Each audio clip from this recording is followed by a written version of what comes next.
김경래 최강 시사.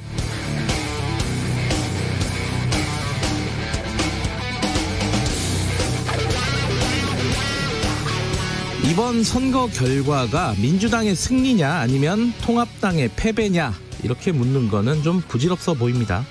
엎어치나 매치나 아니겠습니까? 하지만 중간고사에서 등수가 오른 게 내가 평소에 공부를 열심히 해서인지 아니면 다른 애들이 시험을 망쳐서인지는 그래도 조금 다르지 않겠습니까? 물론 두 가지 요인이 일정 비율로 섞여 있다는 게 정답이겠지만 어떤 요인이 더 컸는지는 앞으로 민주당이 스스로 보여줘야 할 대목이겠지요. 유권자들이 위임한 국회 180석으로 무엇을 어떻게 할 것인가? 코로나와 경제 위기를 극복하는 구체적인 전략은 무엇이고 어떻게 실행할 것인가? 언론개혁과 검찰개혁을 말하는데 그 방향과 강도에 대한 사회적인 합의는 어떻게 만들어낼 수 있는 것인가? 사회적 약자들의 안전과 생존의 최소 수준을 어떻게 설정하고 끌어올릴 수 있는 것인가? 할 일들이 참 많죠. 더구나 바짝 쪼그라든 제1야당의 존재 때문에 성과에 대한 무한 책임을 여당이 홀로 짊어져야 하는 매우 부담스러운 상황이 됐습니다. 문재인 대통령이 선거 결과를 두고 기쁨에 앞서 막중한 책임을 느낀다고 말하는 건 그냥 인사치레가 아니게 될 겁니다. 이제 옆집 피아노 소리가 시끄러워서 공부 못했다 이런 핑계를 댈 수가 없는 거죠. 옆집이 피아노를 팔아버렸거든요. 2004년 총선에서 과반을 차지한 뒤에 곧바로 지지율이 폭락하고 3년 만에 2007년 대선에서 참패했던 열린우리당의 교훈을 많이들 얘기합니다. 단지 운이 좋았던 게 아니라 사실 공부도 꽤 열심히 했었다라는 사실, 그것을 스스로 입증해 주기를 180석 여당을 만든 국민들은 기다리고 있을 겁니다. 4월 17일 금요일 김경래의 최강시사 시작합니다.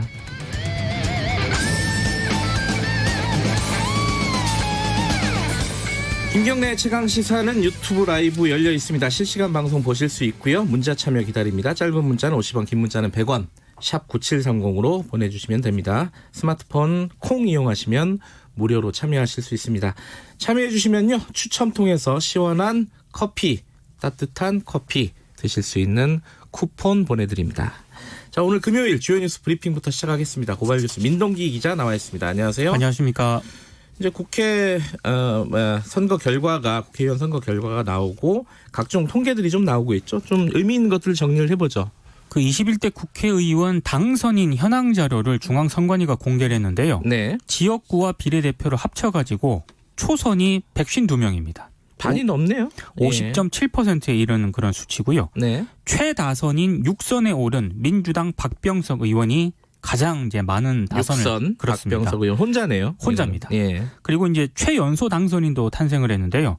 92년 8월생인 정의당 비례대표 1번 류호종 당선인이 이제 92년 8월생이고, 네. 91년생도 있습니다. 전용기 더불어민주당 그 비례대표 당선인도 20대 국회의원의 이름을 올렸습니다. 네. 딱 2명입니다. 20대는. 예. 그리고 30대 당선인은 11명인데요. 20대 총선, 20대 국회에서는 3명에 불과했거든요. 30대 당선인도 좀 많아졌습니다. 하지만 50대 남성 비율은 여전히 높죠. 59%, 177명이 50대고요. 60대가 69명입니다. 그러니까 20대 국회에서도 50대 이상 당선자가 전체 300명 가운데 83%였거든요. 네. 근데 이번에도 비율이 똑같습니다. 83%입니다.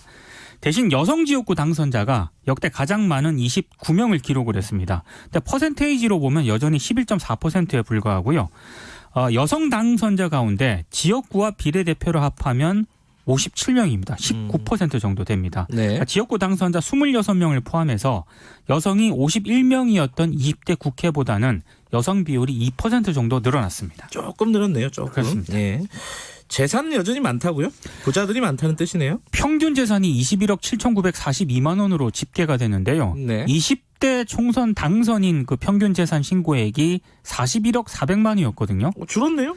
줄었는데 두 사람 때문입니다. 더불어민주당 김병관 의원 이번에 낙선을 했고요. 해서 네. 국민의당 안철수 대표는 불출마했거든요. 그 당선인 명단에 빠지면서 두 사람 재산이 굉장히 많습니다. 그러니까 재벌급 의원들 2명이 빠지니까 평균이 확 줄은 거네요. 그렇습니다. 네. 미래통합당 박덕흠 의원이 590억 7,677만 원으로 1위를 차지했고요. 더불어민주당 박지영 의원이 360억 3,621만 원으로 2위를 기록을 했습니다. 이분은 뭐 유명한 학원을 그렇습니다. 했던 분이고요. 예. 재산액이 최저인 의원은 마이너스 11억 4,727만 원을 신고한 더불어민주당 진선미 의원으로 나타났습니다. 빚이 많네요. 마이너스 11억은 좀 너무 빚이 많은 것 다음에 같습니다. 만나면 좀 물어봐야겠네요. 네. 그리고 마이너스 재산을 가진 사람들이 몇 명 더 있는데 오늘 좀 이따 인터뷰를 할 김훈 당선인도 마이너스 재산을 갖고 있습니다. 마이너스 1억 1,255만 원입니다. 네. 물어볼까요? 이거 좀 쓸데없는 질문 같아가지고 개인적인 질문 같아서. 예. 자, 황교안 대표가 사퇴를 했는데 사퇴하기 전에 김종인 위원장한테 비대를 맡아달라 이렇게 얘기를 했다고요? 그러니까 요청을 했다고 합니다. 네. 김종인 전 위원장이 조선일보 기자랑 통화를 했는데요. 황교안 대표로부터 그런 취지의 연락을 받은 건 맞지만 생각할 시간이 필요하다 이렇게 얘기를 했습니다.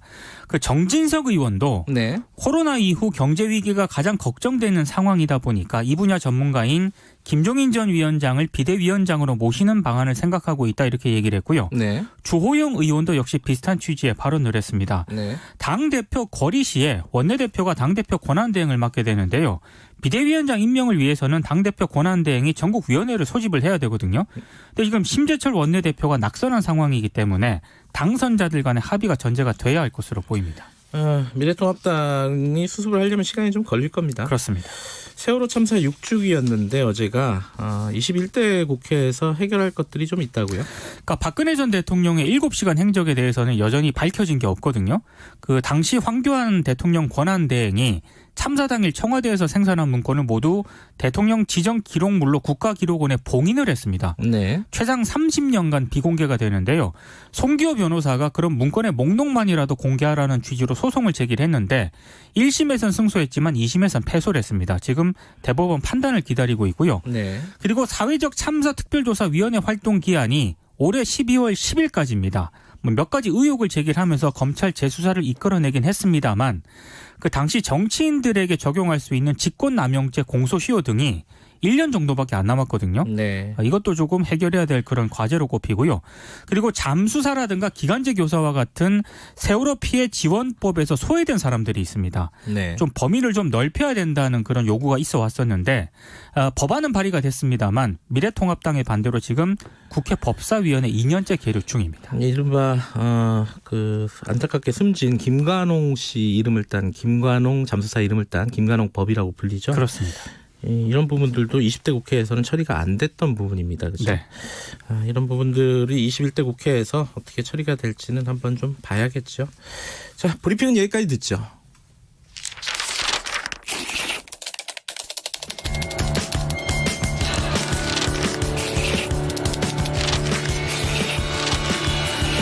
민동기의 저널리즘 M.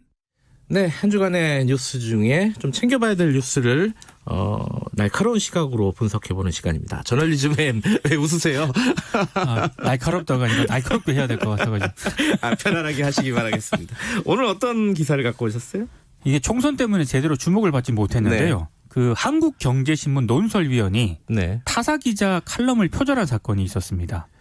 원래 이런 사건은 종종 있는 법인데 이번에 그 해당 논설위원이 칼럼 표절에 대해서 책임을 지고 사표를 제출했거든요. 한국경제가 즉각 사표를 또 수리를 했습니다. 한국경제 읽으신 분이 많을지는 모르겠는데, 자 언제 어떤 기사를 또 뺏긴 건가요? 이게 4월 7일자에 실린 칼럼인데요. 4월 7일. 예. 제목이 모두를 패자로 만드는 혐한 반 베트남 적개심팔이라는 그런 제목의 칼럼입니다. 코로나 관련된 거네요. 예. 그 베트남에서 한번 그 다낭에 입국한 한국인 포함 승객들을 사전 통보 없이 자가격리한 사건이 격리한 사건이 있었는데 맞아요. 이 이후에 일부 국내 유튜버들이 반 베트남을 부추기고 있다.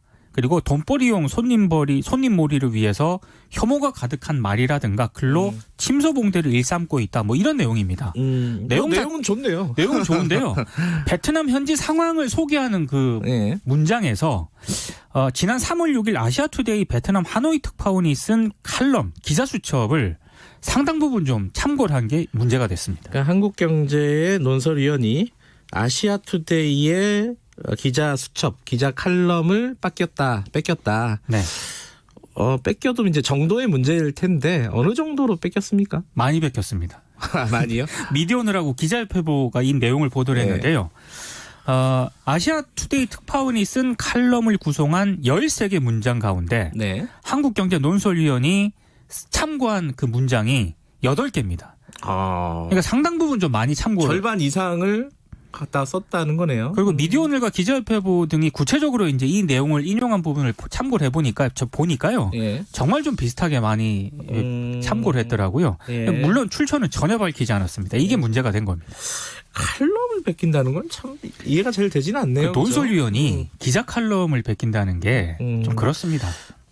자존심도 있는데 보통은 어쨌든 사표를 냈고 수리를 했다는 거네요. 네, 지난 9일 사표를 제출했고 이게 바로 수리가 됐는데요. 본인도 인정했다는 뜻이네요. 그렇습니다. 네. 원래 한국경제는 자체적으로 이 경위를 파악을 해서 당사자를 인사위원회에 회부할 방침이었다고 밝혔는데 네. 근데 스스로 사표를 제출을 해서 곧바로 수리가 되는 선에서 마무리가 되는 것 같습니다. 그러면 뭐 사건은 일단락이 됐고 정리가 된 거 아닌가요? 어떻게? 문제가 있는 게요. 예. 사표를 제출하고 사표를 수리했습니다. 네. 그리고 이제 기사는 삭제를 했는데 네. 이 과정에서 표절 사태가 어떻게 발생을 하게 됐는지 독자들에 대한 사과라든가 사과문 게재가 전혀 없었습니다. 그냥 기사 삭제, 사표 제출, 수리 이걸로 끝났는데요. 한국경제가 이걸 해명을 했거든요. 해당 기사는 편집국과 별개로 논설위원이 독자적으로 써왔다는 것이다. 당사자가 먼저 잘못을 인정하며 사표까지 낸 상황이기 때문에 공식 사과 등의 조치는 아직 고려하지 않고 있다. 이렇게 해명을 했습니다. 개인의 일탈이다 뭐 이런 거네요. 저는 좀 이게 이해가 안 가는데요. 구렁이가 담 넘어간다 이렇게 얘기를 하죠. 보통 이런 걸 보고. 근데 네. 사실 그 국내에서 기사 표절 문제가 심각하게 생각하지 않는 그런 분위기가 있는 것 같습니다. 예. 그러니까 외국 언론 같은 경우에 기사 표절을 굉장히 심각하게 다루는데요. 이게 교과서처럼 드는 사례가 있습니다. 뉴욕타임스의 제이슨 블레어 기자 사건인데 네. 2002년부터 2003년 4월까지 73개 기사 가운데 37건에서 기사 표절 의혹이 제기가 됐거든요. 이것 때문에 뉴욕타임스 당시 편집인과 편집국장이 물러났고요. 뉴욕타임즈는 7개 면에 걸쳐서 이 기사 조작 사건을 지면에 통해서 보도를 하기도 했습니다. 네. 우리와는 대응 방식이 완전히 좀 다르다고 봐야 될 것 같습니다. 이게 지난해에도 이런 비슷한 일이 있지 않았어요? 그 중앙일보 당시 뉴욕 특파원이 월스트리트 사설을 표절을 해가지고요. 이건 이제 외국 사설을 표절을 한 거죠. 그대로 표절을 예. 해가지고 이게 홈페이지에 사과문을 싣긴 했는데 예. 이게 잘 안 보이는 곳에다가 또 게재를 해서 이거 검색을 해야 나온다. 기술이 들어갔군요. 네, 사과에. 이런 지적도 예. 제기가 되고 있는데요. 그러니까 국내 언론은요. 사과는 찔끔하고 번개와 같은 기사로 기사 삭제 조치는 굉장히 또 빠르게 합니다. 네. 이런 식으로 이제 마무리가 되고 있는데 기자들이 항상 무리를 일으킨 사람들에게 하는 말이 있지 않습니까? 뭐라 그러죠? 그러니까 피해자들에게 사과 한마디 하라. 보통 뭐 그러죠. 조주빈 이런 애들한테, 마이크 이런 대고 사람들한테. 예. 하지 않습니까? 예. 기자들이 예. 이런 좀 표절 문제에 있어서는 좀 사과를 먼저 하는 게 좋지 않을까 그러니까 싶습니다. 비유하면은 불량 제품을 어떤 기업이 만들어서 팔았다가 적발이 됐어요. 네. 근데 사과를 안 하고 그 만든 사람만 그냥 살짝 해고하고 끝내버리는 거죠. 네. 그 밖에다가 우리 불량 제품 만들어서 죄송하다 이게 소비자들에게 사과를 하는 게 당연한 건데 네. 이 언론에서는 그런 상식들이 잘 통하지가 않는다는 거죠. 정 인용하고 싶으면 네. 출처를 밝히면 됩니다. 출처를 근데 이거 한 반 이상 밝히면 좀 그렇잖아요. 어쨌든 좀 이게 씁쓸한 얘기입니다. 자, 오늘 저널리즘 M까지 고발뉴스 민동기 기자였습니다. 고맙습니다. 고맙습니다. 김경래 최강시사 듣고 계신 지금 시각은 7시 34분입니다. 서쪽 지역을 중심으로 비가 내리고 있습니다. 이 비는 전국으로 확대돼 저녁 무렵 그칠 것으로 예상이 됩니다. 다만 제주도 산간 지역, 제주도 남부 지역은 호우특보가 9시를 기해 발효되고 오늘 제주도 지역뿐 아니라 남해안과 지리산 부근을 중심으로 다소 많은 비가 내리겠습니다. 강원 영동 지방도 마찬가지입니다.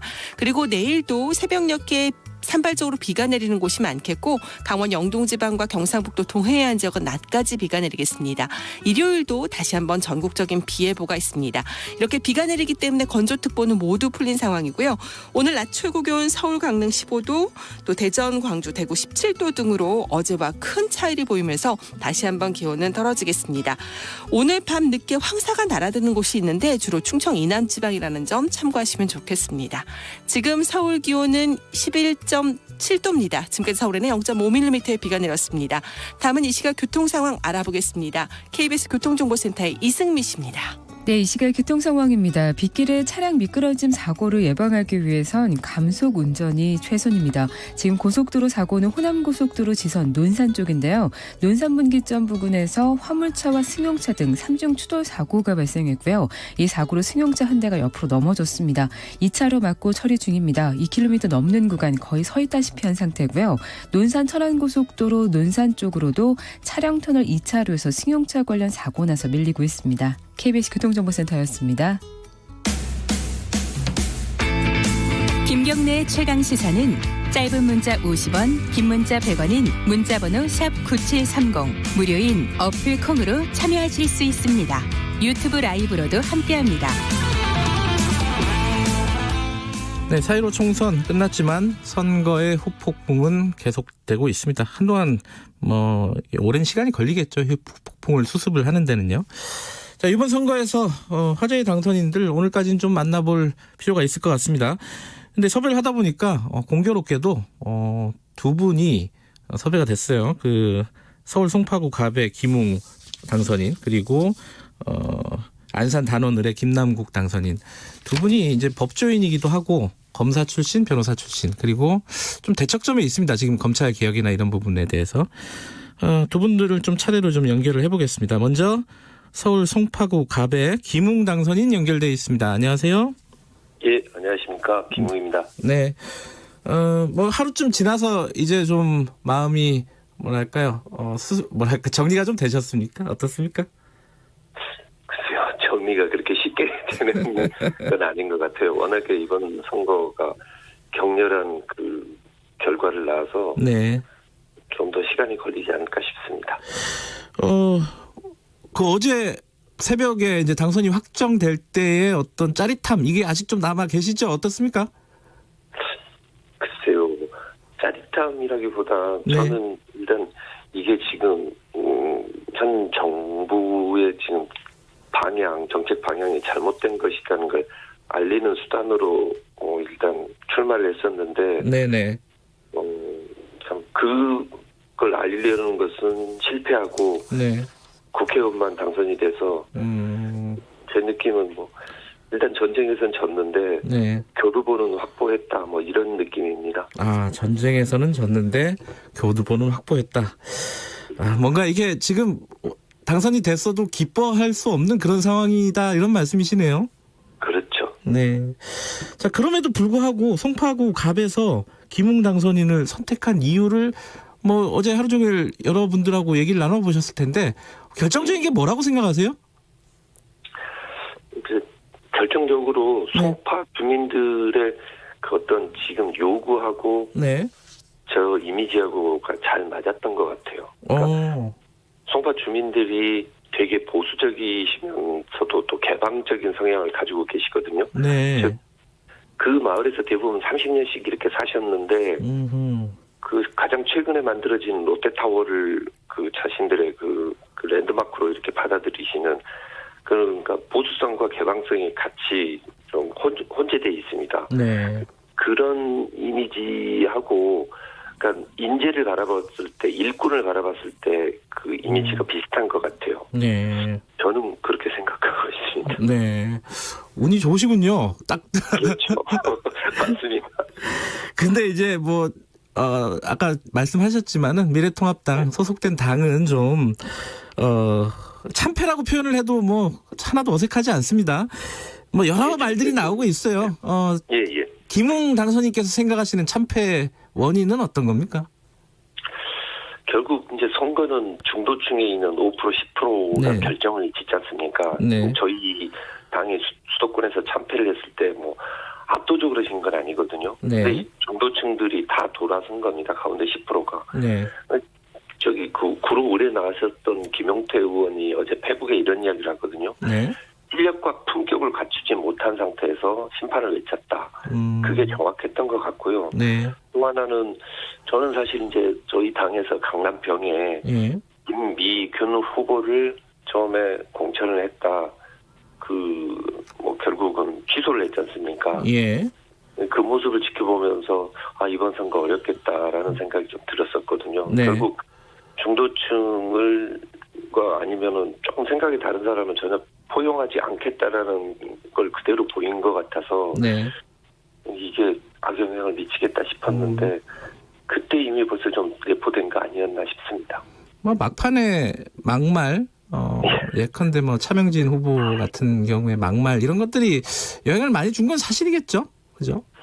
엄청나죠. 왜냐하면 제가 아까 말씀드렸던 가운데 중도층 같은 경우에는 사실 양측 지지자들의 그런 정책이나 공약 그것보다는 저 사람들이 과연 양쪽 다 지금 불신을 하고 바라보고 있는데 네. 그 상태에서 그런 막말을 하는 것은 거의 그 독약을 뿌리는 거랑 마찬가지죠. 저는 이제 그거 바라보면서 네. 정말 죽으라고 뛰어가는데 예. 떠나가는 막차를 이렇게 바라보는 그런 심정이었습니다. 막판까지 불안하셨겠네요. 본인 선거도. 예. 자, 이 얘기 오늘은 짧게 좀 여쭤보겠지만은 자, 검찰 개혁에 대한 것들이 아무래도 총선 끝나고 나서 본격적으로 얘기가 나올 거예요. 국회든 어디든. 그렇습니다. 검경 수사권 조정 관련해 가지고 김웅 당선인께서는 거대한 음모다 이렇게 얘기하신 적도 있고요. 하지만 검찰 개혁은 국민적인 어떤 요구가 있습니다. 검찰 개혁에 대한. 그럼요. 예, 검찰 개혁에 대한 방향은 어때야 된다고 보세요? 좀 짧게나마 좀 말씀을 들어보죠. 일단 검찰 개혁이나 모든 그 수사기관의 권력은 네. 분산을 시켜야 됩니다. 네. 그러니까 검찰이 가장 문제되는 건 뭐냐면 네. 직접 수사, 특수 수사가 너무 많은 거였거든요. 네. 그러니까 그 부분을 줄이고 네. 모든 수사는 견제와 통제를 더 늘리는 방향으로 그리고 네. 수사기관들은 분산시키는 방향으로 가야 됩니다. 그건 뭐랄까요? 되게 교과서적인 전제일 것 같은데. 아니요, 그게 아니고 예. 그게 사실은 이번에 패스트트랙에 안에 나갔던 법안 빼고 네. 나머지 모든 법안들은 다 그 방향입니다. 아. 검찰의 직접 수사를 줄이고 네. 오히려 수사 지휘를 강화시키고 경찰은 분산시키는 네. 검찰도 분산시키고 이런 방향들의 법안들이 대부분 나갔었는데 예. 그거와 정반대로 검찰이 직접 수사는 그대로 유지되되 오히려 수사 지휘는 없애는 그 법안만 지금 통과가 돼 있는 상태죠. 그러면 이제 검경 수사권 조정이나 공수처나 공수처는 어떻게 보십니까? 공수처도 어떤 권력을 분산하는 효과가 있는 거 아니에요? 지금 말씀하신 것처럼? 저는 아마 저 인터뷰하신 걸 보시면 알겠지만 공수처 자체에 대해서 반대해 본 적은 한 번도 없고요. 네. 이번 공수처 법안을 네. 최소한 과거 그 권은희 의원이 내세웠던 그 법안 정도만큼이라도 네. 보완을 해야 공수처가 제대로 설 수 있다는 게 그게 제 항상 주장이거든요. 네. 알겠습니다. 이 검찰 개혁과 관련된 자세한 얘기는 다음에 한번 좀 들어보도록 하고요. 네.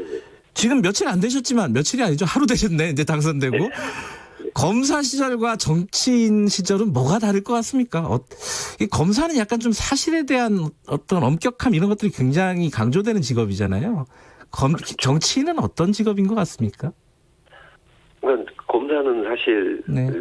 움직이지 않는 거, 그러니까 운동으로 따지면 약간 골프 같은 것 같아요. 네. 그러니까 과거 이미 확정된 과거에 대한 걸 찾아 나가는 작업인가 하면 이 정치인은 약간 축구 같은 것 같아요. 아하. 움직이는 공을 같은 팀과 같이 몰고 가는 그런 작업인 것 같거든요. 그래서 소통을 하는 거하고 예측 능력이 되게 중요하지 않을까. 감히 하루짜리 당선이. 알겠습니다. 짧게나마 국회 시작이 되면은 이것부터 본인은 좀 추진해 보고 싶다. 요거 한 말씀 듣고 마무리하죠. 예, 일단은 저희 당이 실력을 갖추는 게 일단 가장 중요하다고 생각합니다. 네. 일단 국회가 열리면 저희 당 의원들하고 공부하는 모임을 좀 만들어 보고 싶습니다. 알겠습니다. 앞으로 의정활동 기대해 보겠습니다. 오늘 고맙습니다. 네, 감사합니다. 네, 김웅 서울 송파구 갑 당선인이었고요. 자, 똑같이 접전 지역이었습니다. 막판까지 역전 되냐 안 되냐 이거 가지고 굉장히 마음을 졸였던 분입니다. 안산 단원 의뢰 김남국 당선인 연결합니다. 안녕하세요. 네, 안녕하세요. 안산 단원 의뢰 김남국입니다. 아유, 목소리가 밝으시네요. 먼저 축하드리고요. 네, 감사합니다. 어제 세월호 씨 6주기였어요. 안산 단원 을은 특별한 의미가 있었을 것 같습니다. 어제 어떻게 보내셨나요? 네, 어제는 세월호 추도식을 다녀왔고요. 네. 또 세월호 추도식을 다녀온 이후에는 가까운 몇몇 지인과 이 세월호 기억교실을 다녀왔습니다. 네. 그래서 어제 이제 당선된 지 첫날이었는데, 기뻐하기보다는 좀 마음을 무겁게 가다듬는 날이었습니다. 네. 선거 개표 얘기 하나 더 여쭤보면요. 하루 지났지만은 이 박순자 후보 같은 경우에 미래통합당 지역구 네. 활동 오래 하셨던 분이고 네. 굉장히 조직력도 있고 그랬을 것 같은데 개표 뭐라 그러죠? 사전 출구조사에는 김남국 후보가 이긴 걸로 나왔잖아요. 네네. 그때 안심을 하셨습니까? 아니면 계속 불안하셨어요? 언제까지 불안하셨습니까?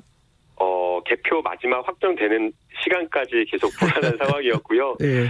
네, 저희 지역의 상대 후보였던 박순자 의원님께서 또 안산 발전을 위해서 굉장히 많은 역할을 또 네. 하시고 또 지역에서 주민들과 소통을 굉장히 잘하셨기 때문에 마지막까지 긴장의 끈을 놓칠 수가 없었습니다. 네. 근데 막판에 김남국 후보 관련해가지고 팟캐스트, 성희롱성 팟캐스트에 참여한 거 이런 의혹들이 막 불거졌잖아요. 네네.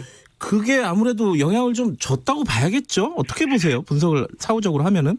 네, 상당히 영향을 미쳤다라고 생각이 들고요. 예. 제가 직접 하지 않은 발언이었지만 우선 네. 그 부분에 대해서는 굉장히 좀 죄송하고 진심으로 좀 사과를 드리고 싶습니다. 네. 다만 이게 선거 과정에서 이게 N번방으로 엮일 사건이 아니었는데 N번방으로 엮는다든지 네. 아니면 차명진 의원의 세월호 막말과 같이 함께 묶어가지고 제가 하지 않은 발언이었는데 참여하는 것만으로 문제다라고 하면서 무리하게 공격을 했던 것은 적절한 평가가 아니었다라고 생각이 들고요. 네. 또 그리고 더불어서 선거 당일에까지 수사 착수했다라고 하면서 대대적으로 보도를 한 것은 일정 부분 선거에 개입이 있었던 것 아닌가라는 그런 생각도 듭니다.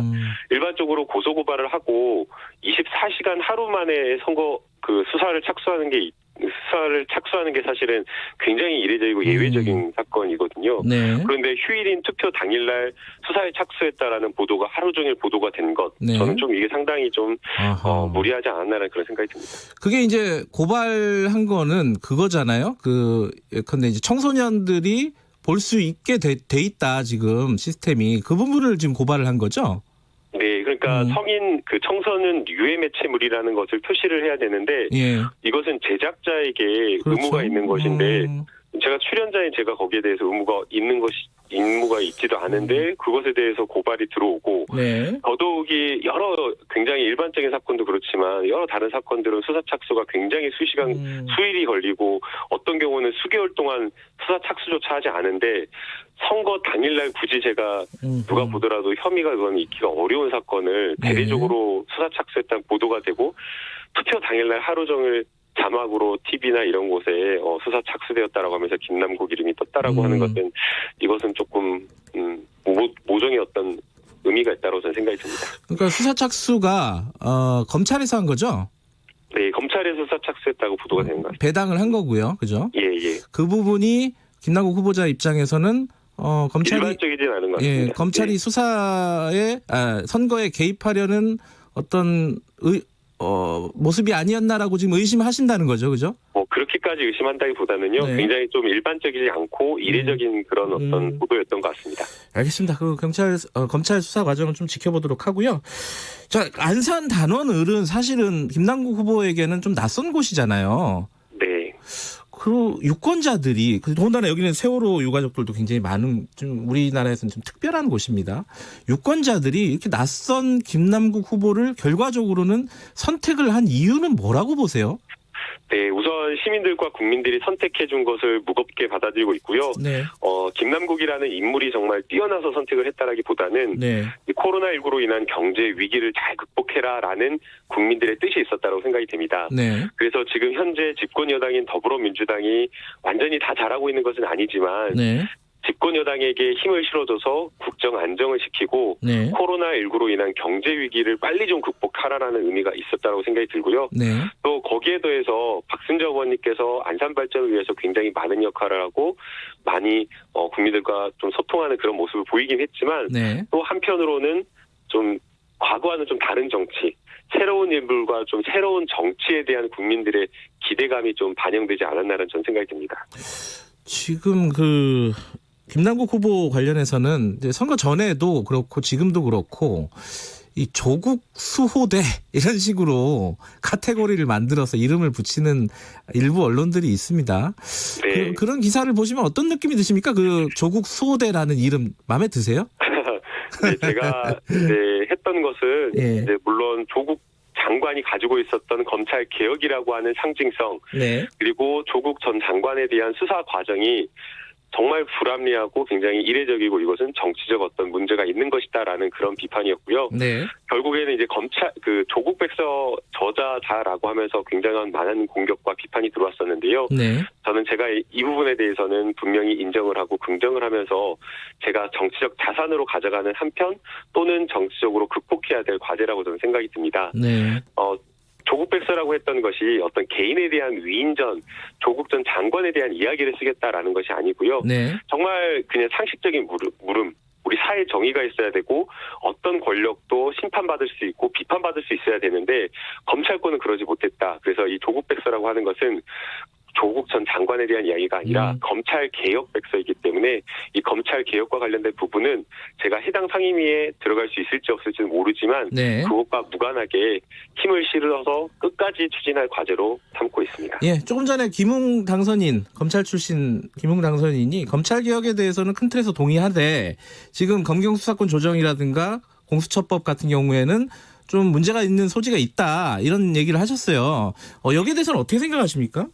네, 당연히 어떤 법안이든지 문제가 없는 법안, 부족한 법안도 상당히 많이 있을 거라고 생각이 됩니다. 네. 그러나 지금 현재 이 검찰 개혁과 관련된 법안이든 네. 공수처 법안이든 정말 어렵게 국민들이 검찰 개혁을 외쳐서 통과가 된 법안입니다. 네. 개혁이라고 하는 것이 정말 하루아침에 뚝딱 바뀌면 좋겠지만 그렇게 되기도 쉽지 않다라고 보여요. 네. 부족하다라고 하면 보완을 해 나가면서 추진하는 게 좋다라고 보이고요. 네. 아직 시작도 하지 않은 개혁 입법을 그게 잘못됐다라고 하면서 그것을 거꾸로 돌리려고 하는 것은 저는 적절하지는 않다라고 생각이 들고요. 부족하고 문제가 있다라고 하면 함께 논의하면서 토론하면서 개혁의 방향으로 저는 가는 게 맞다라고 보입니다. 그리고 그 개혁의 방향은 검찰권을 분산시키고 국민을 위한 검찰이 되도록 하는 게 저는 그게 개혁이라고 봅니다. 개인 선거구 얘기와 연장선일 수도 있는데 지금 당은 180석을 얻었습니다. 비례까지 합하면은. 네. 이런 지지 좀 두렵지 않으세요? 네, 그래서 사실은 어제 저녁에 네. 가슴이 막 좀 뭐가 이렇게 숨이 턱턱 막힌달까요? 진짜 네. 더 무겁고 어떻게 정치를 해야 될까라는 그런 고민을 지금 많이 하고 있는 그런 상황이고요. 네. 아마 국민들의 뜻을 더 무겁게 받아들여서 더 신중하고 조심스럽게 네. 아마 정치를 해야 되지 않을까라는 그런 생각이 듭니다. 네, 짧게요. 검찰 개혁은 여러 번 의견을 피력하셨으니까 국회에 들어가면 이것만 꼭 해보고 싶다 한 말씀만 듣고 정리를 하죠. 네, 민생을 챙기겠다라고 하면서 정치 목표를 삼았고요. 네. 안산 발전과 민생 챙기는 것 그게 첫 번째 목표이고 네. 두 번째는 또 새로운 정치를 보여드리는 게 제 계획입니다. 네. 국회의원들이 특권만 누리고 일하지 않는 모습만 그렇게 보였는데요. 네. 특권은 내려놓고 더 낫고 더 겸손한 자세로 열심히 일할 생각입니다. 알겠습니다. 오늘 말씀 감사합니다.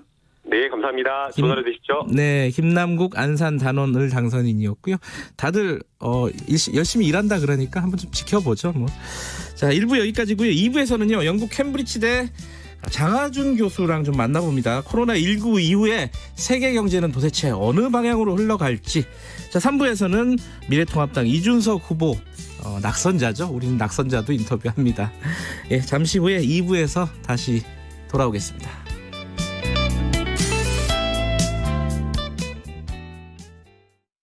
수탁폐수 전자인계 인수관리 시스템 물바로 시스템을 아시나요? 사업장 발생 폐수를 전문업체에 위탁 처리하는 전 과정 실시간 관리 시스템입니다. 우리 주변 소규모 사업장은 위탁 방식으로 폐수를 처리하는데요. 폐수는 소량이라도 수질에 큰 위협이 됩니다. 물바로 시스템 사용으로 하루 4만여 톤의 폐수를 배출부터 처리까지 투명하고 안전하게 관리할 수 있습니다. 폐수로 인한 수질 오염, 폐수 위수탁 사업자와 함께 철저히 예방하겠습니다. 이 캠페인은 환경부와 한국환경공단이 함께합니다. 말 같은 말.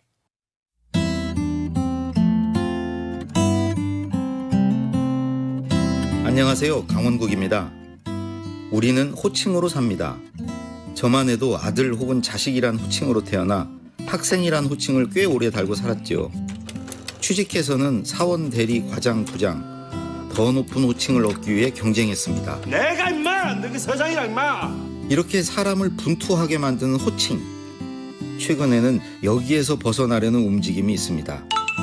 승진에 목매지 않는 젊은 세대가 등장했고요. 호칭 대신 누구씨 이름을 부르는 회사가 늘고 있습니다. 김명중. 창의적이고 도전적인 기업 문화를 만들어 나가기 위해서입니다. 그런데 씨라는 호칭은 윗사람에게 쓰면 왠지 하대하는 느낌이 듭니다. 원래 상대를 높이거나 대접해 부를 때 쓰는 호칭인데 말이죠. 제가 50살이 넘어 출판사 사원으로 들어갔는데 한참 어린 20대, 30대 편집자들이 강원국 씨라고 불렀습니다. 그 출판사는 수평적인 문화를 만들기 위해 이름 부르는 걸 권장했기 때문입니다. 형님이나 선배님도 아니고 처음엔 상당히 불편했습니다. 그런데 강원국 씨라는 호칭이 어느 정도 익숙해질 즈음 제가 대통령의 글쓰기란 책을 쓰게 됐고요. 30대 여성이 편집자가 됐습니다. 저는 이 책이 많이 팔린 배경에는 편집자와 저자인 저 사이의 호칭도 한몫했다고 생각합니다. 서로 누구씨라고 부르며 소통하다 보니 대등한 관계에서 할 말 못한 말 다 하게 되고 좋은 결과를 만들어낼 수 있었습니다. 저는 지금 작가로 불립니다. 50살 넘어 새로운 호칭을 얻었지요. 직장 생활할 때의 직함으로 불리지 않는 게 스스로 대견하고 자랑스럽습니다. 하나의 호칭으로 평생 살기엔 인생이 너무 길지 않습니까? 하나의 호칭에 갇혀 있기엔 세상이 너무 넓고요. 그러고 보니 지금쯤 선거로 호칭을 얻은 사람과 잃은 사람들의 희비가 엇갈리고 있겠네요. 내 뜻만으로는 되지 않은 호칭의 공허함도 느끼게 되는 시기입니다. 강원국의 말 같은 말이었습니다.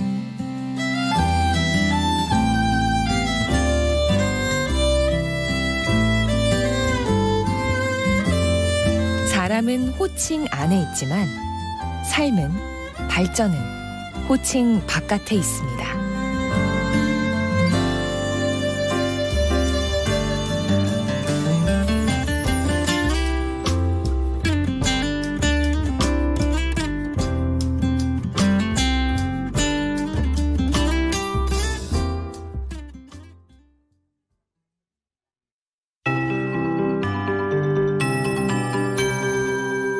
KBS 58분 날씨.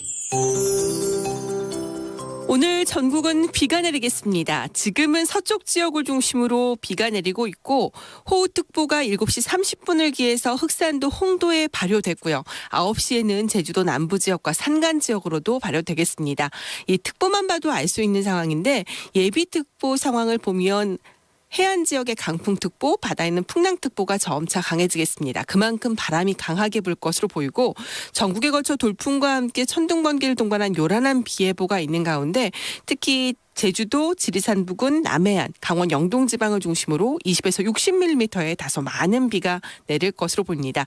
그 밖의 지역은 5에서 40mm가량의 비를 내다보고 있고요. 저녁 무렵에 비가 그쳤다가 내일 새벽 한때 다시 내륙 지역 곳곳으로 산발적으로 비가 내리겠고 강원 영동 지방과 경상북도 동해안 지역은 내일 낮까지 비가 이어지겠습니다. 일요일에도 다시 한번 전국적인 비 예보가 있습니다. 흐리고 비가 내리면서 낮 기온은 어제처럼 높진 않겠습니다. 서울과 인천, 강릉은 15도, 부산, 울산 16도, 광주, 대구 17도, 제주 지역 20도 정도를 내다보고 있습니다. 한편 오늘 밤 늦게 황사가 날아드는 곳도 있을 텐데요. 충청권, 호남권, 제주권을 중심으로 늦은 밤에 미세먼지 농도가 다소 상승할 것으로 예상됩니다. 지금 서울은 11.4도, 지금까지 0.6mm의 비가 내렸습니다. 윤지수입니다.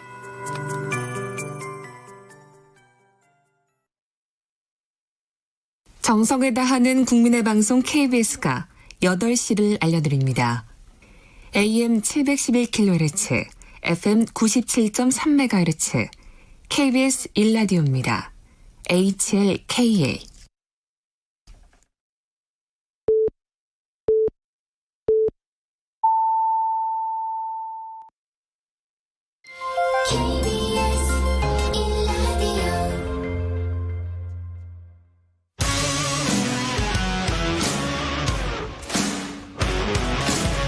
뉴스타파 기자 김경래 최강 시사. 김경래 최강 시사 2부 시작하겠습니다. 코로나19 우리나라는 지금 조금 주춤하죠. 그런데 이제 전 세계적으로는 아직은 그 확산세가 멈추지는 않고 있고요. 근데 이제 이 코로나가 지금도 마찬가지지만 지나가면 더 큰 어떤 경제적인 위기가 올 것이다라고 대부분들 걱정과 우려를 하고 있습니다. IMF가 올해 세계 경제 성장률을 마이너스 3.0%로 잡았는데 이것도 사실 어떻게 될지 모른다 이런 얘기도 있고요. 그런데 이게 문제가 아니라 지금 뭐 대공황 그리고 뭐 전시 상황이다 이렇게 진단하는 전문가들도 있습니다. 그중에 한 분이시고요. 지금 어떤 위기 상황에 대한 경고 그리고 앞으로 코로나19 이후에 새로운 사회경제체제 어떻게 만들어야 되는지 여기에 대해서 계속 말씀해 주시는 분이 있습니다. 영국 캠브리지대 경제학과 장하진 교수님인데요. 저희들이 잠깐 전화로 연결을 해보겠습니다. 장 교수님 안녕하세요. 예, 안녕하십니까. 예, 영국에 계신 거죠? 예, 영국에 있죠. 영국에 지금 코로나 상황이 심각하더라고요. 그 뭐 예, 확진자는 아주 안 좋습니다. 예, 한 10만 명 되고 사망자도 10,000명이 넘는데 예. 어떠세요? 뭐 밖에 못 나가시는 상황이죠? 그렇죠. 여기는 이제 뭐 그 식품점이나 뭐 약국 가는 거 하고 뭐 이제 하루에 한 번씩 뭐 운동하러 나가는 거 말고 나가지 말라 이런 식으로 돼 있고요. 네. 예, 이게 뭐 이제 늑장 대응을 하다가 뒤늦게 이제 봉쇄 조치를 하느라고 이제 세게 하는 건데. 네. 예, 뭐 상황이 굉장히 안 좋습니다. 예. 조심하시길 바라고요. 예. 예.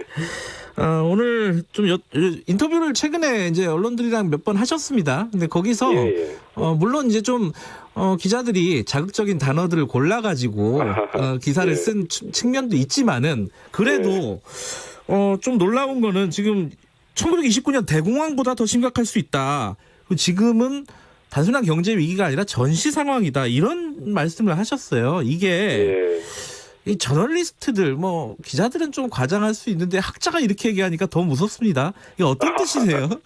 예, 아니 제가 대공황보다 더 하다고까지 얘기한 것 같진 않고요. 네. 대공황 정도 갈 수 있다 이런 건데 예를 들어 지금 그 아까 시작할 때 잠깐 말씀하셨지만 이제 IMF가 올해 세계 경제가 3% 수축할 거다 이런 식으로 예상했는데 네. 그것도 사실 낙관적인 시나리오예요. 왜냐하면 그 보고서를 보시면 네.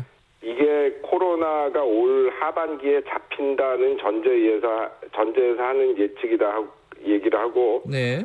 자기들도 이게 올 하반기에 잡히지 않으면 올해 세계 성장률이 마이너스 6%가 될 거다. 네. 예, 뭐 이렇게 얘기하고 있거든요. 네. 그래서 이게 뭐 그 2차 대전, 그러니까 대공황 이후에 가장 이제 그 경제 수축을 많이 하는 게 되는 거고. 그리고 예를 들어 지금 미국 같은 경우는 지난 4주 동안 실업자가 2,200만 명이 나왔는데, 네. 예, 이게 미국 그 경제 활동 인구의 13%에 해당하는 숫자거든요. 네. 그러니까 기존의 미국 실업률이 이 사태 일어나기 전에 4%였는데 13%가 더 실업자가 됐으니까 지금 실업률이 공식적으로 발표는 안 났지만 17, 8%가 된 거죠. 네. 예, 그리고 이제 앞으로 최소한 2달 정도는 지금 같이 소위 록다운 상태에 있을 텐데 뭐 앞으로 이제 실업이 늘어나는 속도가 좀 줄어든다 그래도 뭐 20%는 따놓은 당상이고. 네. 조금 잘못하면 이제 대공황 때처럼 30% 육박하는 그런 실업률이 나올 수 있거든요. 예, 그러니까 이게 지금 뭐 제가 무슨 사람들 겁주려고 하는 얘기가 아니라 예, 객관적인 숫자가 그렇게 갈 수 있다. 물론 이제 이게 워낙 뭐 유례 없는 일이기 때문에 뭐 예측이 제가 뭐 또 병리학자도 아니고 그 면을 이제 잘 모르니까 예측이 100% 가능한 건 아니지만 지금 이미 나오는 숫자들이 예, 거의 뭐 대공황에 버금가는 그런 상황이 될 수도 있는 쪽으로 가고 있는 거죠. 근데 이 1929년 대공황은 되게 멀어가지고 많이들 비교하는 거는 사실 2008년 금융위기입니다. 그죠? 그렇죠. 대공황은 사실 그때는 이제 지금하고 세계 경제 체제도 많이 다르고 제도도 많이 다르고 그래서 1대1 비교는 어렵습니다. 금융위기랑 비교하면 어때요? 그때는 물론 그것도 뭐 엄청난 위기였죠. 거의 세계 경제가 심장마비를 일으켰다 이런 식으로까지들 표현을 하는데 근데 이제 그때는 말하자면은 위기가 한쪽에서 터진 거거든요. 그러니까 이제 말하자면은 그 주택 시장을 중심으로 해가지고 거기 거품이 끼고 그 과정에서 이제 그 괴상한 파생 상품 같은 것들 많이 만들어가지고 이제 자산 시장에 거품이 확 끼면서 그게 터져가지고 이제 문제가 된 건데. 물론 이제 그게 여파가 있는 거죠. 자산 시장에 거품이 꺼지면 이제 집값도 떨어지고 도산하는 회사도 나오고 하면 실업자도 생기고 그러면 또 수요도 떨어지고 그러니까 다른 기업도 도산하고 이런 식으로 파급 효과가 있긴 했지만 주로 금융시장에서 이제 문제가 생긴 건데 요번에는 완전히 모든 데서 다 위기가 생긴 거거든요. 그러니까 우선 공장이 돌아가지를 못하니까 사람들이 가게를 가지를 못하니까 경제가 순환이 안 되는 겁니다. 그러니까 그 금융뿐이 아니라 생산, 소비 전반에 걸쳐서 온 위기이기 때문에 그때하고 비교하면 훨씬 더 큰 위기죠. 지금 이제 지금 말씀을 들어보면은 두 가지 정도의 이제 이어지는 질문이 떠오르는데요. 하나는 대응을 어떻게 해야 되느냐인데 그건 조금 이따 여쭤보도록 하고요. 근데 지금 그런 비관적인 전망 말고 일부에서는 V자, U자 이런 반등을 할 것이다. 경제가 주가라든가 경제라든가 이런 낙관적인 시각이 아주 일부는 있습니다. 이런 시각에 대해서는 어떻게 생각하세요? 글쎄 U자까지 몰라도 V자는 말이 안 되는 게 이게 지금 백신이 개발이 안 되면은 경제가 옛날처럼 정상으로 돌아갈 수가 없거든요. 근데 지금 이게 백신 개발이 낙관적으로 보는 사람도 12개월, 보통 18개월 더 이상 걸릴 수도 있다 이렇게 얘기하는데. 그렇죠. 그런 식으로 최소한 앞으로 12개월 동안에 경제가 지금같이 완전 마비는 아니래도 제대로 돌아가지를 못하면 그건 V자라는 건 말도 안 되고요. U자는 될 수도 있겠죠. 근데 그것도 지금 어떤 식으로 대응하냐에 따라 달라질 것이 예를 들어 지금 한국도 그렇지만 유럽 나라들 대부분의 선진국들이 고용을 유지를 하려고 기업들한테 정부 공적 자금으로 보조금 줘가면서 고용을 유지하라고 하잖아요. 근데 이제 미국 같은 경우는 그런 걸 안 하기 때문에 지금 실업자가 순식간에 2천만 명이 넘는 실업자가 생긴 거거든요. 근데 이제 문제는 설사 상황이 몇 달 후에 좋아진다고 하더라도 그 사이에 실업자가 예를 들어 3, 4천만 명이 생겨버리면 그 사람들이 다 새로 구직하고 또 필요하면 이사도 가고 재교육 받고 새 직장에 익숙해지고 하면 거기에 들어가는 시간과 비용이 얼마겠어요. 그러면 그런 재적응 기간이 또 최소한 몇 달은 필요할 거란 말이에요. 그러니까 V자라는 거는 말이 안 되는 거고요. U자도 사실 지금 그 U도 이제 바닥이 얼마나 긴 U자냐 그거는 알기가 힘들죠. 올라가는 데가 보이지가 잘 않는다는 말씀이시네요. U자라고 하더라도 그죠? 그렇죠. 그게 이제 지금 다른 개혁 재조직 이런 거는 둘째치고라도 일단 병을 잡아야 이게 재가동이 되는 건데 그 점이 불확실하다는 거죠. 아까 IMF 말씀하셨는데 전망치 세계경제 일단 지금은 마이너스 3.0% 잡았는데 한국은 마이너스 1.2%를 잡았어요. 그래가지고 이게 이제 경제에 대해서 잘 모르는 사람들은 한국은 그래도 좀 낫구나. 좀 안심할 수 있는 거 아니냐 이렇게 생각할 수도 있는 것 같아요. 어떻게 보세요? 글쎄 안심까지는 아니지만 다른 나라보다는 훨씬 낫죠. 그러니까 다른 나라하고 비교할 때 일찌감치부터 검사 추적 열심히 해가지고 상황을 잘 통제를 했기 때문에 지금 가장 사정이 좋은 나라라고 할 수 있어요. 근데 이제 문제는 뭐냐면 한국이 또 그 수출 의존도가 높기 때문에 우리나라 경제만 잘 돌아간다고 해가지고 되는 게 아니거든요. 예를 들어 미국이나 유럽이 생각보다 더 떨어져 버리면 예, 지금 뭐 그 마이너스 1.2%라는 것도 더 하향 조정해야겠죠. 왜냐하면 수출이 안 되면 경제가 돌아가질 않으니까. 네. 그 지금 이제 전 세계 대응을 지금 잠깐 말씀하셨는데, 네. 지금까지 나온 대응들을 합하면 한 5조 달러 정도 된다고 합니다. 사실 이게 감이 안 잡히는 숫자예요, 저희들한테는. 그렇죠. 5조 달러가 이게 어느 정도 되는지 잘 모르겠어요, 사실. 의미 있는 숫자이고 의미 있는 대응입니까? 어떻게 평가하십니까? 네, 아니 뭐 지금 뭐 그 액수를 가릴 때가 아니죠. 필요한 거를 투입을 해가지고 해결을 해야 되는 상황인데 이제 그래서 뭐 준전시 그런 표현을 제가 자꾸 쓰는 건데. 네. 예를 들어 2차 대전 때 뭐 이 재정 적자 걱정되니까 뭐 돈 적당히 풀어서 적당히 싸우자 이런 게 안 되잖아요. 네. 예, 꼭 이겨야 하는 거거든요. 그렇기 때문에 이제 모든 나라에서 뭐 옛날에 상상할 수 없는 방법까지 동원해가지고 사실 예를 들어 6개월 전만 해도 누가 이거 그 실업자 많이 나오면 안 좋으니까 정부에서 보조금 줘가지고 기업들이 고용 유지하게 하자 했으면은 공산당이라고 했을 거라고요. 근데 네. 지금 다들 하고 있거든요.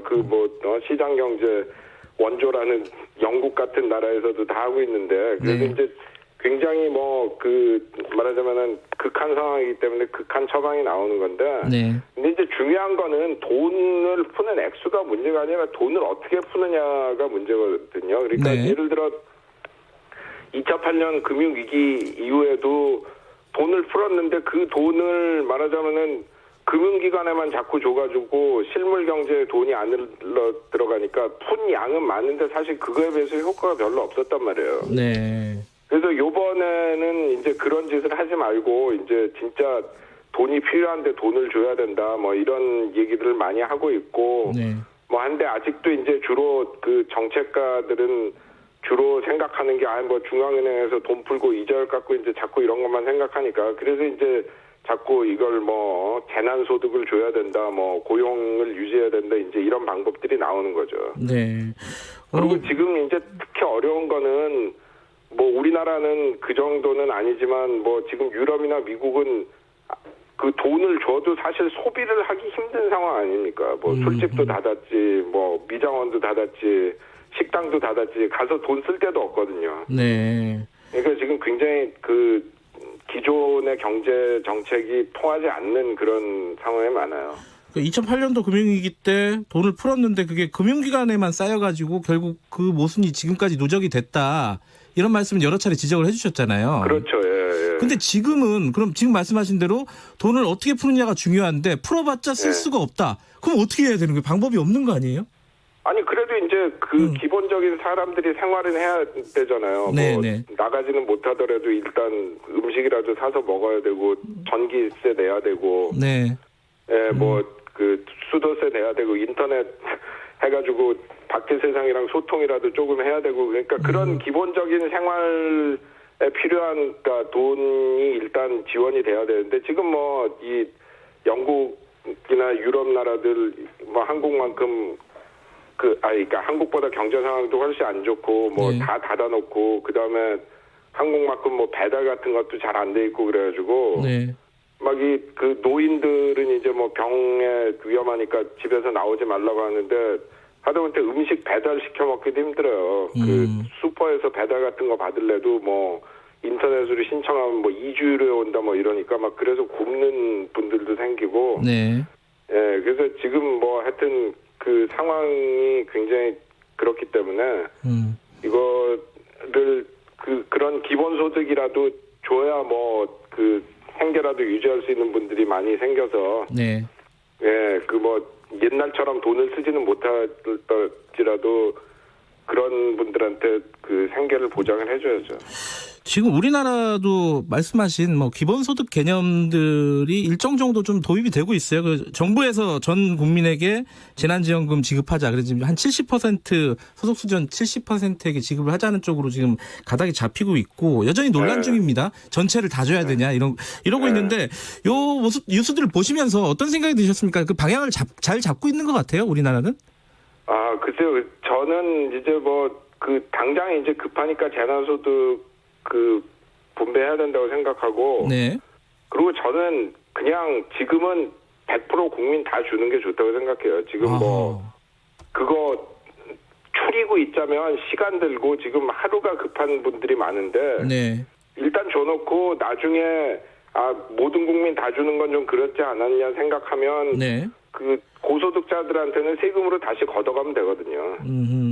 예, 근데 지금 그거 뭐 선별한다고 뭐 서류 제출해라 뭐해라 뭐 그럴 시간이 저는 없다고 생각합니다. 그래서 지금은 그냥 일단 다 주고 네. 나중에 그게 뭐 70% 선이 됐건 80% 선이 됐건 어느 선까지만 끊어야 된다고 생각하면 나머지 분들은 나중에 세금으로 걷어가면 되는 거죠. 네.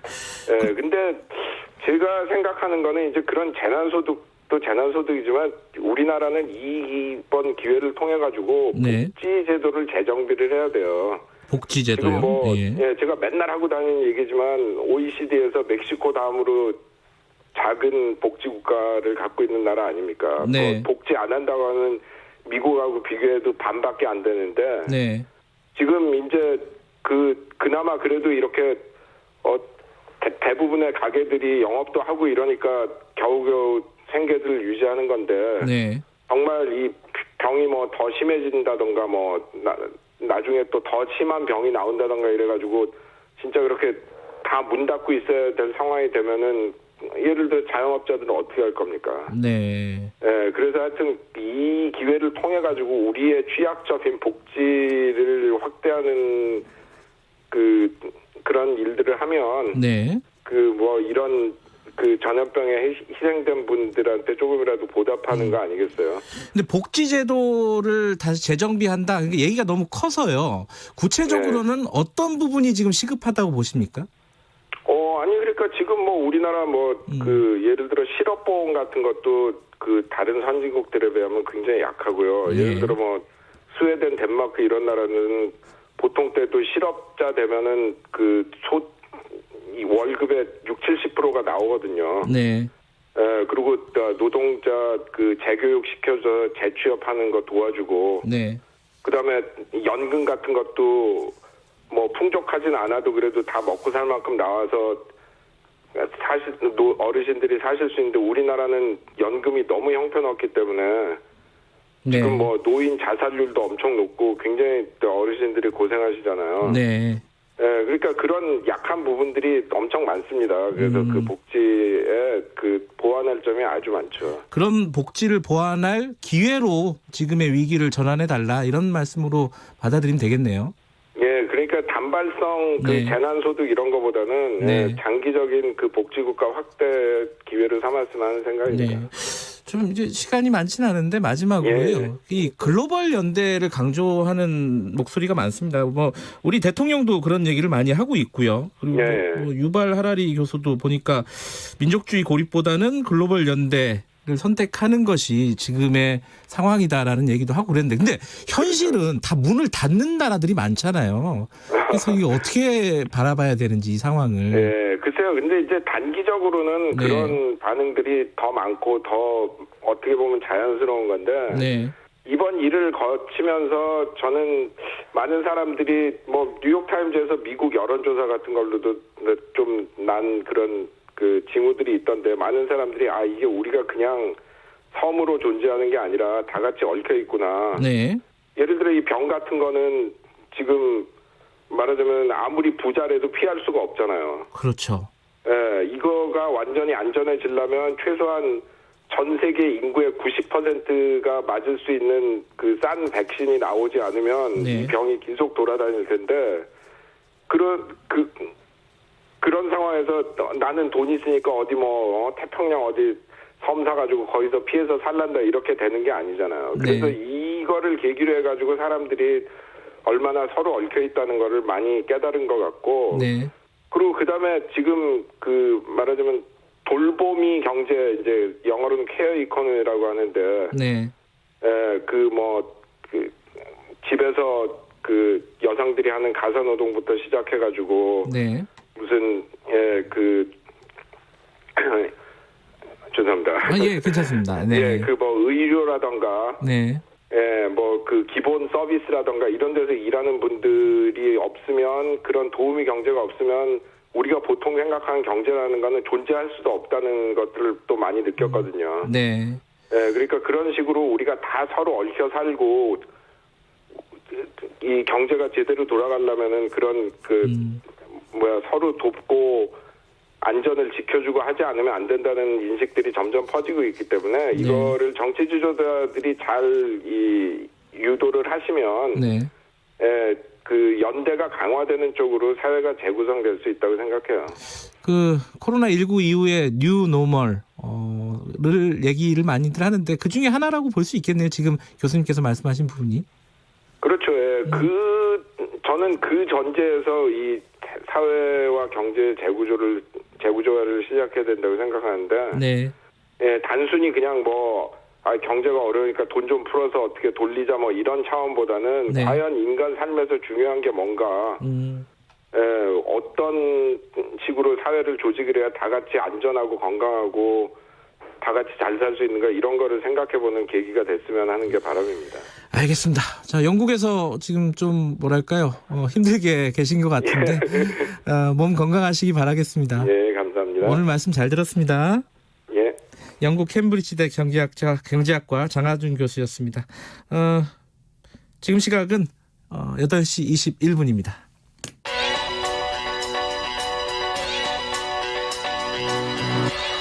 최강시사 윤태곤의 눈. 네, 뉴스의 이면과 행간을 꿰뚫어보는 윤태곤의 눈. 의제와 전략그룹 더모아의 윤태곤 정치분석실장 나와 계십니다. 전화를 연결합니다. 안녕하세요. 네, 안녕하세요. 선거 좀 정리해보죠. 180석 공룡정당 1.5당 체제, 2당 체제도 아니고 이런 얘기들 많이 나옵니다. 그렇죠. 그런 이야기 나올만 하죠. 지금 민주당이 더불어시민당 합해서 180석, 미래통합당이 미래한국당 합해서 103석, 정의당이 6석, 국민의당 3석, 열린민주당 3석인데 이 숫자 좀 조정될 거예요. 190대 110 이렇게 막 타이틀을 거는 데도 있더라고요. 범야 이러는데 정의당을 범야라고 보는 건 이제는 안 맞는 것 같고 어쨌든 보면 이제 무소속 5석 중에 4석은 통합당으로 돌아간다. 그럼 이제 107석 되는 거죠. 그럼 민주당도 세밀히 계산해 보면은 더불어시민당 17석 가운데 2석은 자기 정당, 소수 정당으로 돌아갈 사람이니까 마이너스 2. 그런데 열린민주당이 무조건 합류 의사를 비치면서 처분에 맡기겠다. 그리고 이제 전북의 이용호 의원 무소속 1석도 민주당 복당을 공약으로 내걸었거든요. 민주당 내지는 민주당에 가고 싶어하는 사람의 총합이 182석이죠. 이게 일종의 여대 야소인데 이 정도 규모 수준의 여대 야소가 있었던 적이 있나요? 우리 현대사에? 한국 현대 정치사에서 민주화 이후에 2번 있었습니다. 2번이요? 언제죠? 첫 번째 3당 합당. 1990년 1월에 이제 민정당, 통일민주당, 공화당이 합쳐가지고 218석의 슈퍼여당 민주당 만들었죠. 이게 당시 전체 의석이 299석인데 이건 근데 좀 인위적으로 만들어진 여당이잖아요. 두 번째는 그 유시민 이사장도 KBS 방송에서 언급한 바 있는데 18대 총선 당시 여권이에요. 한나라당은 153석으로 과반을 살짝 넘겼는데 친박 연대가 14석, 친박 무소속 연대가 12석. 여기는 한나라당에서 공천 못 받은 분들 이런 분들로 꾸려진 데거든요. 이걸 합친 179석. 거기다가 보수 진영으로 분류되는 자유선진당 18석. 이때가 좀 비슷하죠. 그나마. 근데 지금은 좀 다른 건 그때는 여러 정당들을 다 합한 거네요. 결과적으로는. 그렇죠. 그러니까 18대가 그나마 이제 자유선진당 빼면은 친박연대, 친박무소속연대는 결국 나중에 합쳤어요. 한나라당으로. 그러니까 그런데 이번이 훨씬 파괴력이 있죠. 물론 이번에도 민주당과 더불어시민당으로 쪼개져 있다라고 하지만은 지역구에서 163석을 얻은 정당은 4.19 이후에 4.19 이후 민주당 이런 거 빼고는 없는 것 같아요. 어쨌든 정치평론가시니까 이 상황을 어떻게 보고 계십니까? 진중권 교수가 이제 뉴노멀이다 이런 말을 했다던데. 경제에서도 뉴노멀이고 정치에서도 뉴노멀이군요. 어쨌든 현실인 거죠. 그리고 이게 인위적 정계 개편에 의한 게 아니고 민의에 의한 거잖아요. 근데 지금 아까 1.5당 체제 이런 얘기도 나온다 이런 얘기가 있었는데 이러면은 이게 민주주의의 기본 원리 있잖아요. 견제와 균형. 이게 잘 안 되는 거 아닌가 이런 우려도 있을 수밖에 없죠. 그 우려 자료가 근거 없지는 않죠. 네. 일단 이건 두 가지 방향의 견제와 균형인데 일단 180석이면 개헌 빼고는 다 할 수 있다. 네. 그러니까 이제 뭐 야당이 쪼그라들었다 이 면도 있고 그리고 네. 아까 제가 18대 총선 당시 한나당이 거의 좀 비견할 만하다 말씀드렸는데 그때하고 비교해도 다른 점이 있습니다. 18대 총선은 결국 한나라당으로 다 복당하긴 했지만 사실은 두 간판으로 치는 선거예요. 이명박과 박근혜. 아하, 예. 대선 직후 지지율이 고공행진하던 이명박 대통령, 당시 대통령. 네. 그리고 뭐 자기는 떼놓은 당상이다. 뭐 이렇게 보고 있었던 박근혜의 깃발. 이게 두 가지가 이제 합쳐져 있고 네. 그리고 당시 야당의 존재감이 없었는데 그래서 내부적 견제랄까 갈등이랄까 이런 게 있었다는 말이에요. 친박과 친이 간에. 그리고 예. 더 거슬러 올라가서 3당 합당은 한지붕 세 가족이니까 말할 것도 없죠. 민정계하고 민주계하고의 갈등이 상당히 있었고. 예. 뭐 진중권 교수 같은 분은 지금의 일본 상황하고 비교하기도 하고 그래요. 그러니까 자민당 같이 이제 민주당이 보수 정당이다 이런 말은 아닌 것이고 그렇죠. 1.5당 체제 상징이 이제 자민당 세계적으로 보면 그렇거든요. 네. 그러니까 거기 비교한 것 같아요. 근데 이제 자민당의 경우에는 개파 정치가 작동하는데 그게 바로 장기 집권의 요소입니다, 실은. 그래요? 그거는 약간 네. 좀 위기 아닌가요? 개파 정치. 아니죠. 개파 간 견제와 교체를 통해서 정권 교체 욕구를 충족시켜주는 거죠. 오히려. 예. 그렇죠. 그러니까 이쪽 개파에서 저쪽 개파, 아까 제가 친이 친박 말씀드렸지만 그때도 우리 국민들이 약간 이게 바뀌었다라고 생각하는 시기 많았었어요. 개파가 바뀌면 현실과 별개로 그러니까 예. 이명박에서 박근혜는 다르다. 그런 점에서 보면은 3당 합당으로 만들어진 민자당이 자민당과 유사점이 있었던 거죠. 노태우당, 김영삼이 정권 재창출이라기보다는 뭔가 새로운 변화로 인식했으니까요. 어쨌든 지금 21대 총선에서 결과가 이렇게 나왔는데 이 상황이 언제까지 갈 것인가 뭐 이런 예측들이 많이들 있죠. 글쎄 이제 두고 봐야 할 것 같은데 일단 이런 건 있습니다. 아까 네. 민자당이나 거대 한나라당 시절의 구도는 보수와 중도 보수가 결합해가지고 또 지역적으로는 호남을 제외한 나머지 지역이 포위하는 형국이었어요. 네. 아까 이제 18대 총선 제가 예를 들었는데 18대 총선 민주당이 지금 통합당과 비슷한 게 있습니다. 네. 그 당시 민주당이 81석이고 이번 통합당은 107석인데 차이가 꽤 있죠. 근데 이 차이는 뭐냐? 영남과 호남의 의석수 차이예요. 당시 민주당이 호남 플러스 일부였다면은 이번 통합당은 영남 플러스 일부거든요. 네. 딱 뒤집어서 보면은 그겁니다. 그리고 지금 세대적으로 봐도 지금 민주당은 30, 40대 압도적인 지지, 네. 20대, 50대에서는 상대적 우위, 60대는 팽팽하고 70대 이상에서 확 밀리는 구도거든요. 네. 그러니까 세대적으로, 지역적으로 다 포위되고 있다는 거예요. 통합당이 민주당한테. 예. 그러니까 이제 지역적이거나 세대적인 이런 구도가 강한 것이라면 이런 구도가 오래 갈 수 있다. 이런 전망이 있는 거죠. 알겠습니다. 이 상황은 뭐 앞으로도 오래 갈 수도 있으니까 계속 얘기를 나눠볼 부분인 것 같습니다. 오늘 여기까지 드릴게요. 고맙습니다. 감사합니다. 네, 윤태곤의 눈이었습니다. 김경래 최강시사 2부는 여기까지고요. 저는 잠시 후 3부에서 다시 뵙겠습니다. 일부 지역국에서는 해당 지역 방송 보내드립니다. 코로나19로 인한 경제 위기를 돌파하기 위해 정부는 특단의 대책을 마련하고 있습니다.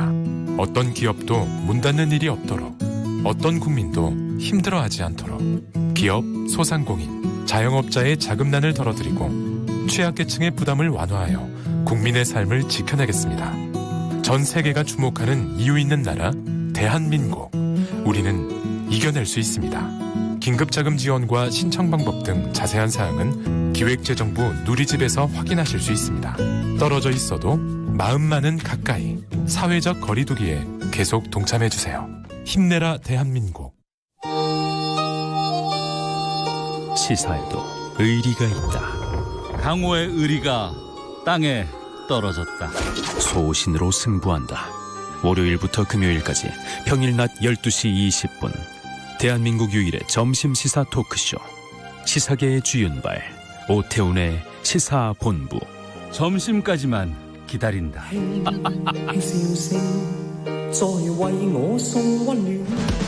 요즘 저널리즘 비평계의 아이돌이라고 사람들. 언론 비평계의 아이돌. 아, 진짜 너무 똑똑해. 똑똑한데 말도 잘해요. 근데 게다가 예의도 바릅니다. 언론 비평계의 아이돌 정준이가 진행하는 KBS 열린 토론. 평일 저녁 7시 20분. 많은 청취 바랍니다.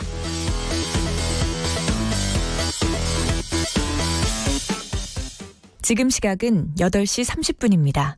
KBS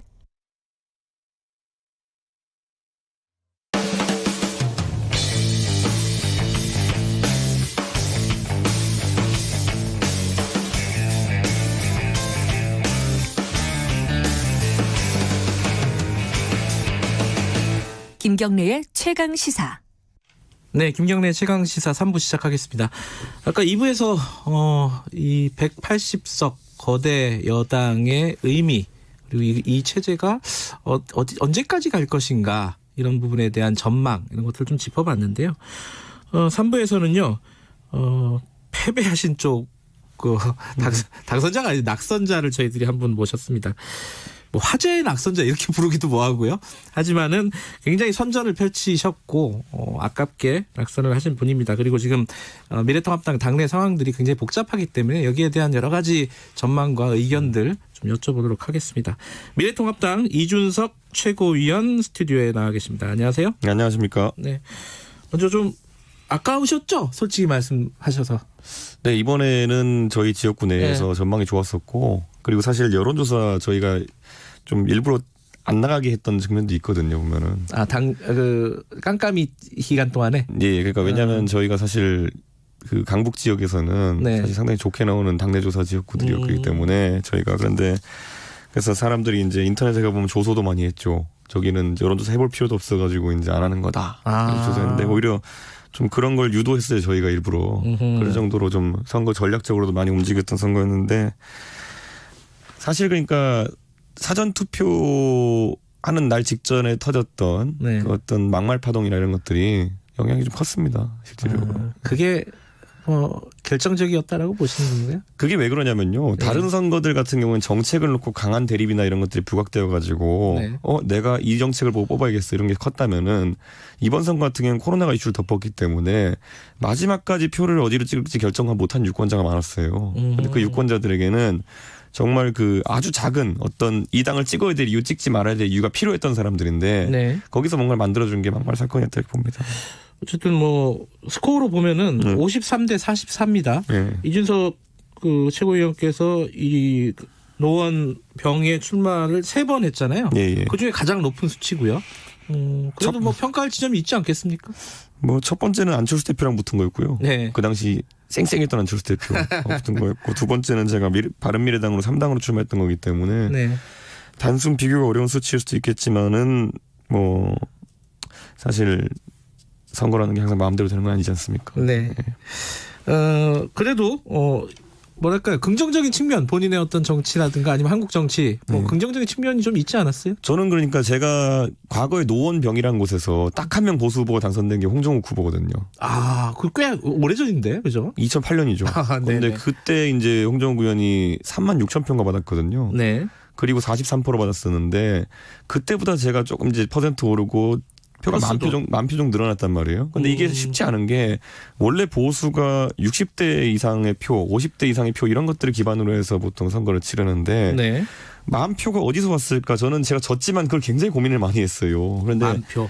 자기 전에 이제 선거 당일날 네. 자기 전에 그 고민하고 자고 일어나 보니까 문자나 아니면 카톡이나 메시지함을 보니까 대충 답이 나오더라고요. 가장 아쉬워했던 층이 오히려 20대, 30대 젊은 층이었고 네. 저한테 오히려 미안하다는 막 문자도 오고 이렇게 해가지고 이게 뭔가 의미를 봤더니만은 저랑 하태경 의원이 그래도 이제 그 보수 내에서는 젊은 사람들을 위한 정책이나 아니면 이런 아이디어들을 많이 냈었기 때문에 네. 하태경 의원도 지금 부산에서 거의 최고 득표율이거든요, 보면은. 그러니까 기존의 보수가 가진 것에다 확장성을 뭐로 더할 것이냐가 보수의 물음표였거든요. 근데 사실 제가 미래통합당이 통합 시도할 때 네. 제가 꾸준히 반대 의사를 표시했던 게 뭐냐면은 합쳐가지고 시너지가 날 통합이 아니다. 이건 지금 더 확장성을 가지려면은 아주 혁신적인 발상들을 해야 된다라고 해서 제가 그때 굉장히 강한 통합 반대론자였거든요. 네. 근데 이번에 약간 그걸 다시 확인한 것 같아서 마음이 아픕니다. 이거 보니까. 근데 아까 마지막에 막말 파동 뭐 이런 것들이 결정적인 영향을 미쳤다라고 보는 게 합리적이긴 한데 그것만으로 설명할 수는 없잖아요. 미래통합당의 패배를. 개인 지역구 말고. 어떻게 설명을 하실 겁니까? 저는 뭐 제가 뭐 지도부의 구성원이기 때문에 그러니까요. 지도부의 양태를 비판하는 것이 모순적일 수 있겠지만은 전격적이지 못했다. 선거에 앞두고. 그 무슨 뜻이에요? 선거 앞두고는 항상 어떤 이슈들이 터집니다. 아까 네. 막말이든지 아니면 공천 관련 사태라든지 그렇죠. 이런 것들이. 네. 그런데 제가 이제 2012년에 제가 그런 말도 했어요. 통합하면서 2012년에 새누리당보다 더 못한 정당이다. 예. 그러니까 그 말을 했더니 뭐냐면 많은 사람들이 도로 새누리당이라 말을 했을 때 그렇죠. 제가 뭐라고 이제 얘기했냐면 도로 새누리당이면 엄청 잘 되는 거 아니냐. 그때 2012년에는 새누리당이라는 거는 꽤 막강했거든요. 네네. 그러다 보니까 도로 새누리당이 되려고 했으면은 거기서 지금과 다르게 어쨌든 강한 리더십이 필요한 거였거든요. 사태가 발생하면은 사람을 뭐 제지한다든지 이런 거 필요한 것인데 네. 일례로 이런 게 있어요. 2012년에 새누리당이 153석으로 이제 그 과반을 했습니다. 네. 근데 그 직후에 한 일이 뭐냐면은 당선 다음 날 뭐 했냐면은 제가 이의 제기하고 해가지고 그 당시 그 당선자 신분이었던 문대성 의원, 네. 그리고 김영태 의원이라는 분이 있었어요. 근데 예. 그 두 분이 각각의 뭐 어떤 사안에 연루돼가지고 여론 비판이 큰 지점이 있었는데. KBS 출신 말하는 거죠? 그렇죠. 예. 예. 그 두 분을 당선자 신분인데 사실상 탈당 권유로 제명했었어요. 근데 그게 뭐냐면은 선거가 끝난 뒤에는 많은 사람들이 이런 어떤 결과로 모든 걸 덮어버리자 이런 생각할 수 있는데 그때 새누리당은 어느 정도로 긴장하고 속된 말로 각이 잡힌 상태였냐면은 당선자를 제명했어요 사실상.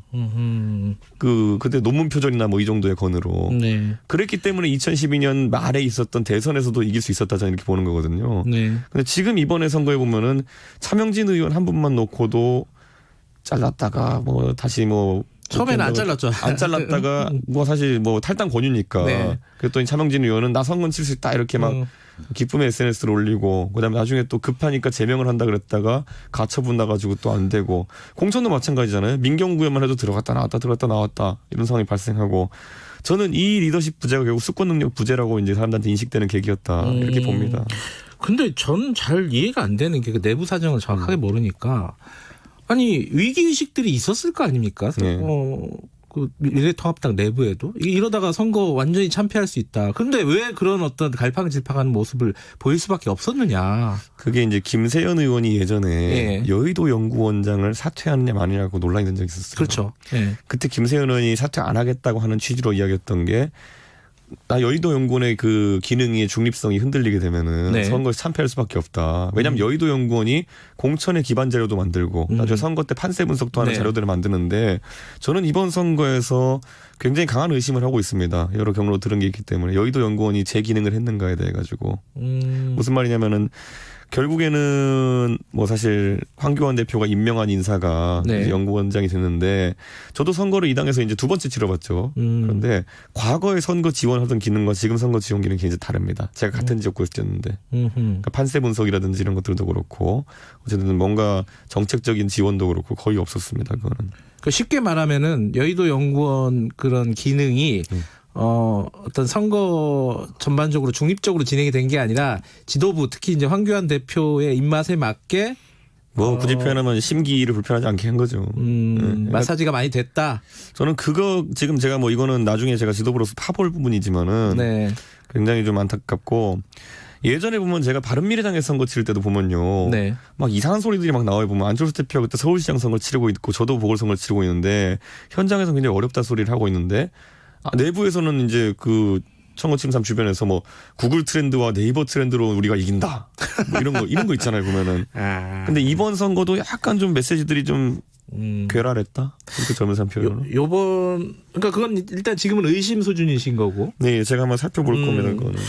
그 지금 황교안 대표가 어쨌든 책임을 지고 사실 선거 당일날 사퇴를 해버렸습니다. 근데 이 사퇴 말고 정계은퇴까지 해야 되는 거 아니냐라는 목소리도 일부는 있어요. 어찌됐든 이준석 최고위원께서는 어떻게 생각하십니까? 저는 황 대표께서 사퇴하는 문제가 아니라 네. 예전에 이제 첫 1차 김종인 섭외 시도 때 네. 그때 사실 많은 부분을 내려놓고 지역구 선거에 전담했으면 전략적으로 봐도 그게 모양새가 훨씬 나았을 것이다 이런 생각을 하고 네. 근데 이제 사실 김종인 장관을 모셔오면서도 역할을 굉장히 축소시켜서 영입했어요. 공천이 끝난 다음에 와가지고 뭔가 전격적인 행동을 하기 어려웠고 두 번째로는 제가 김종인 장관 잘 아시는 분이지만 그분은 메시지 능력과 정책 능력이 극도로 발달한 분이에요. 네네. 근데 그분은 유세 지원을 돌렸어요. 근데 그 부분이야말로 저는 당이 중도화되는 것을 굉장히 우려한 당내에 약간 강경보수층이 해놓은 짓이다 이렇게 보는데 네. 왜냐하면 그분이 정책적 메시지 낼 공간이 전혀 없었어요. 네. 그러다 보니까 돌발 발언처럼 대학생 100만 원 지원이면 돌발 발언처럼 나오게 만들었거든요. 초기에 예산 뭐 100조 전용해가지고 코로나 예산을 만들어내자 이런 것들 얼마나 이슈화가 되었고 사람들한테 각인이 됐던 그런 정책이었습니까? 그런데 예. 그 이후에는 이 어르신이 계속 유세 지원을 하게 다니게 안 되는 거예요. 이분이 전국을 돌면서. 네. 이거는 당연히 굉장히 뭐 삼국지로 치면은 예? 그 지력 90인 장수한테 이 군대를 이끌고 나가게 했던 그런 제갈량 보고 삼국지 게임 전선 앞에서 뛰라고 한 거다. 삼국지 게임 해보신 분 다 알겠지만은 예, 이 지력 90 가지고 무슨 가가지고 상대편에 무력 높은 장수랑 붙게 하고 이런 거거든요 보면은. 근데 지금 말 나왔으니까 그거부터 여쭤보죠. 김종인 위원장 보고 비대위원장 맡아달라는 얘기들이 뭐 있어요. 그 황교안 대표가 사퇴하기 전에 얘기도 했다 그러고 그 구도가 지금 미래통합당의 쇄신을 위해서 좋은 구도라고 보세요? 오늘 제가 사실 끝나고 회의가 있거든요. 네. 그래서 여의도 온 겁니다.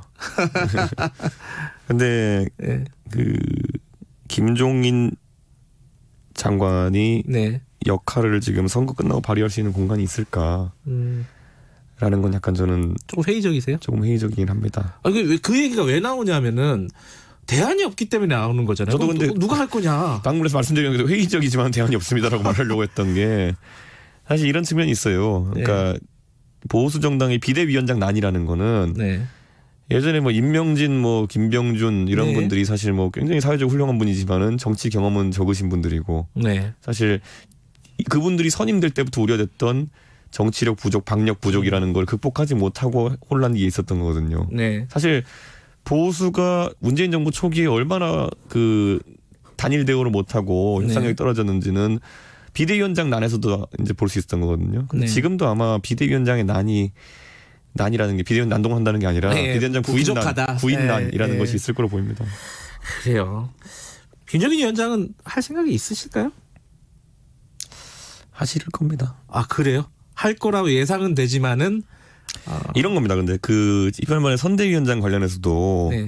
하시는 건 저는 그분하고 전화해보면서 하실 거라는 건 알고 있었어요. 그래서 이런 정책도 합시다 다 논의도 하고 있는데 하실 때 어떤 조건을 하실까는 약간 다를 겁니다. 아하.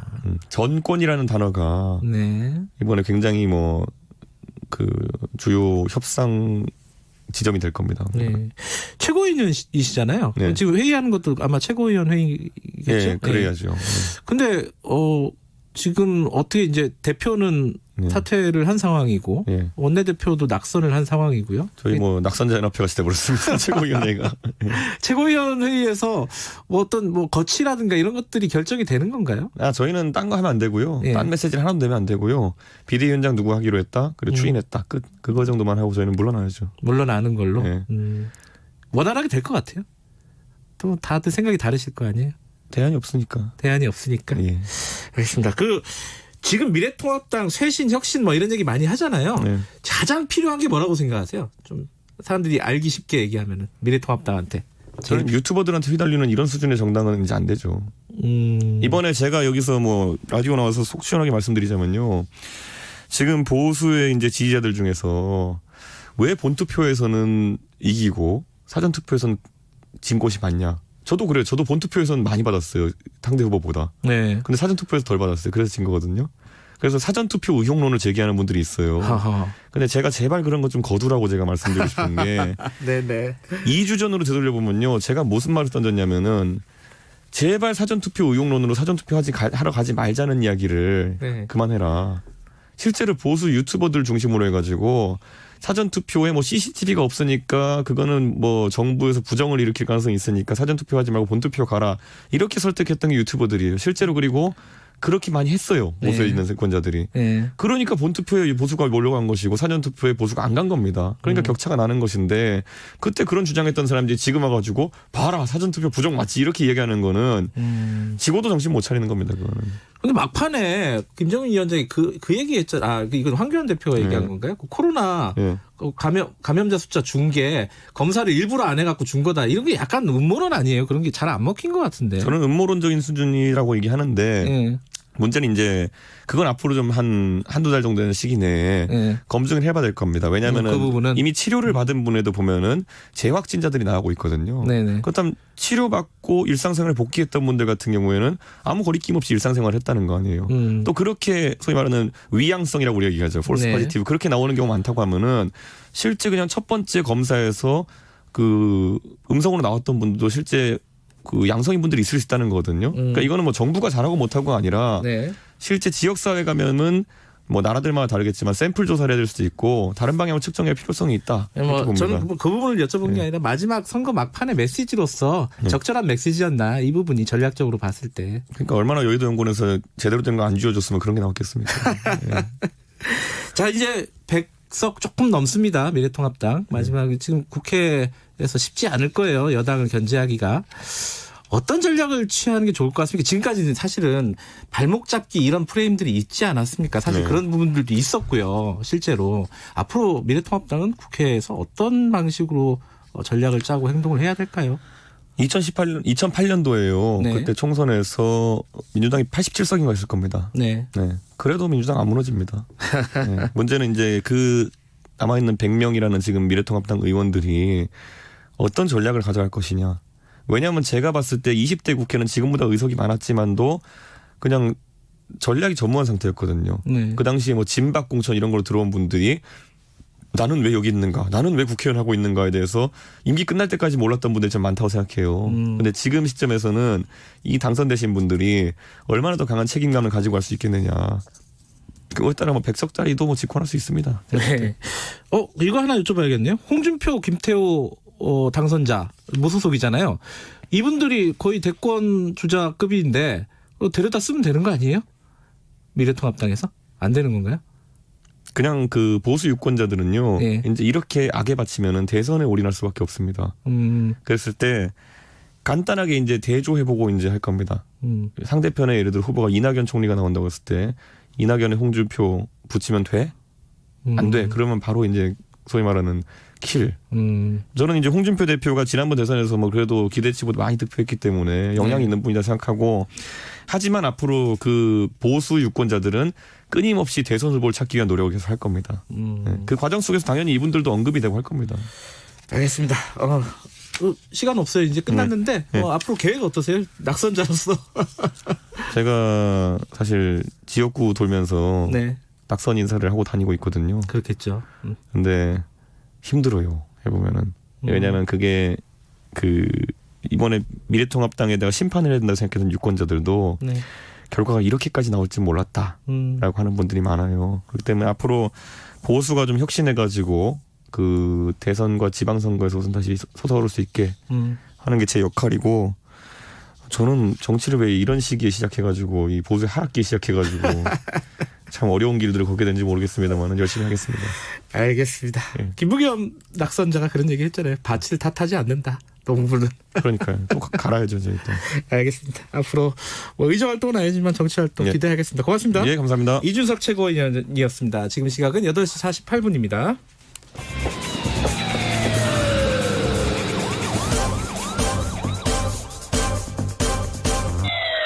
김경래 최강 시사.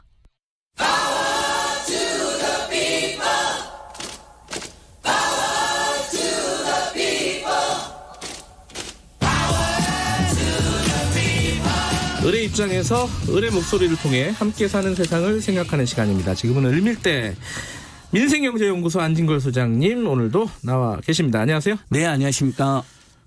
이번 총선에서 소장님의 관점으로 봤을 때 제일 중요한 건 뭐였어요? 민생의 관점, 을들의 관점이잖아요. 네. 기존의 분석과 좀 다릅니다. 네. 뭐 여러 가지 뭐 막말에 대한 심판, 뭐 중도층을 끌어안지보다 네. 오늘 인터뷰도 계속 나왔잖아요. 그런 면도 있죠. 네. 하지만 국민들은 좀 더 냉정한 것도 있다고 봅니다.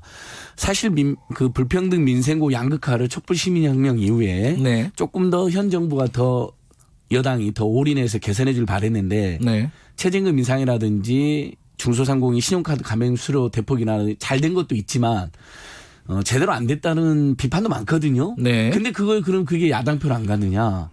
야당은 오히려 예를 들면 이제 미래통합당을 중심으로는 보면 이분들은 여전히 재벌 대기업이나 부동산 투기 세력 중심의 경제나 민생을 이야기하거든요. 이번에 미래통합당 내건 공약을 보면요. 종부세 완화가 있죠. 가장 센 거예요. 네. 경제정책 중에 예를 들면 제가 맨날 이야기하는 제 별명이 교육비, 주거비, 교육비, 주거, 의료비, 교통비, 금지, 통신비, 이자비나 아저씨잖아요. 더듬거리시는데.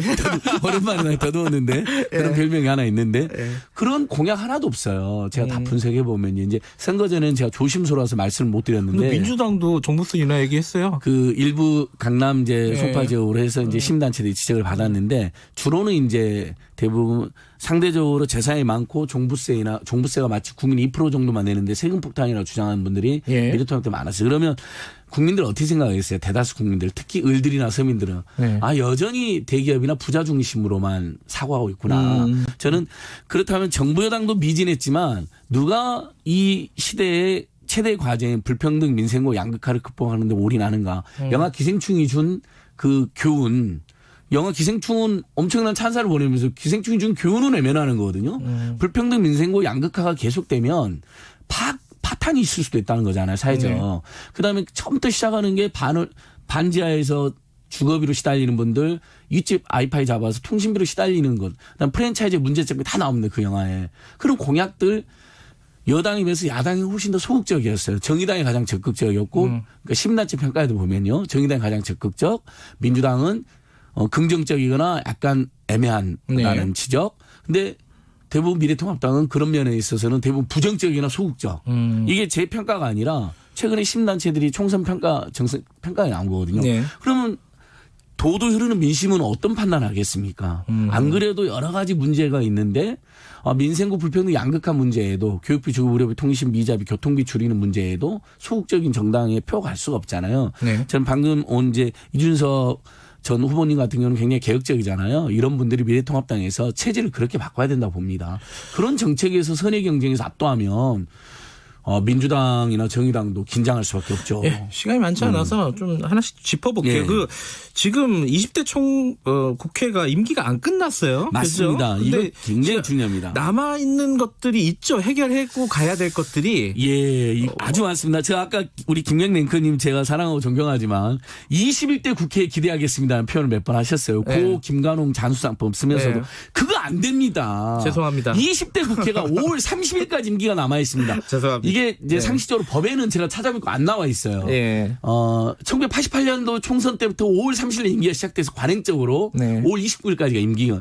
자, 그러면 한 달에 국회의원이 연봉만 1,000만 원을 더 받습니다. 이거 놀게 하면 안 되죠. 20대 국회. 근데 21대 국회부터 기대한다 그러세요. 자, 하고 가라. 앞으로도 45일이 남았고요. 이 45일 날 올인하면요. 수없이 많은 법을 만들 수 있습니다. 지금 당장 전월세 상승하고 있습니다. 주택 수요가 이제 줄어들기도 하고 그러니까요. 그러면 저희가 계속 이야기한 세입자를 보호하는 법, 전월세 상한제라든지 지금 현행 2년만 살 수 있는데 최대한 4년에서 6년으로 학제랑 맞추자 이런 법들 수십 개 제출되어 있거든요. 이거 지금부터 집중 논의해서 통과시켜야 됩니다.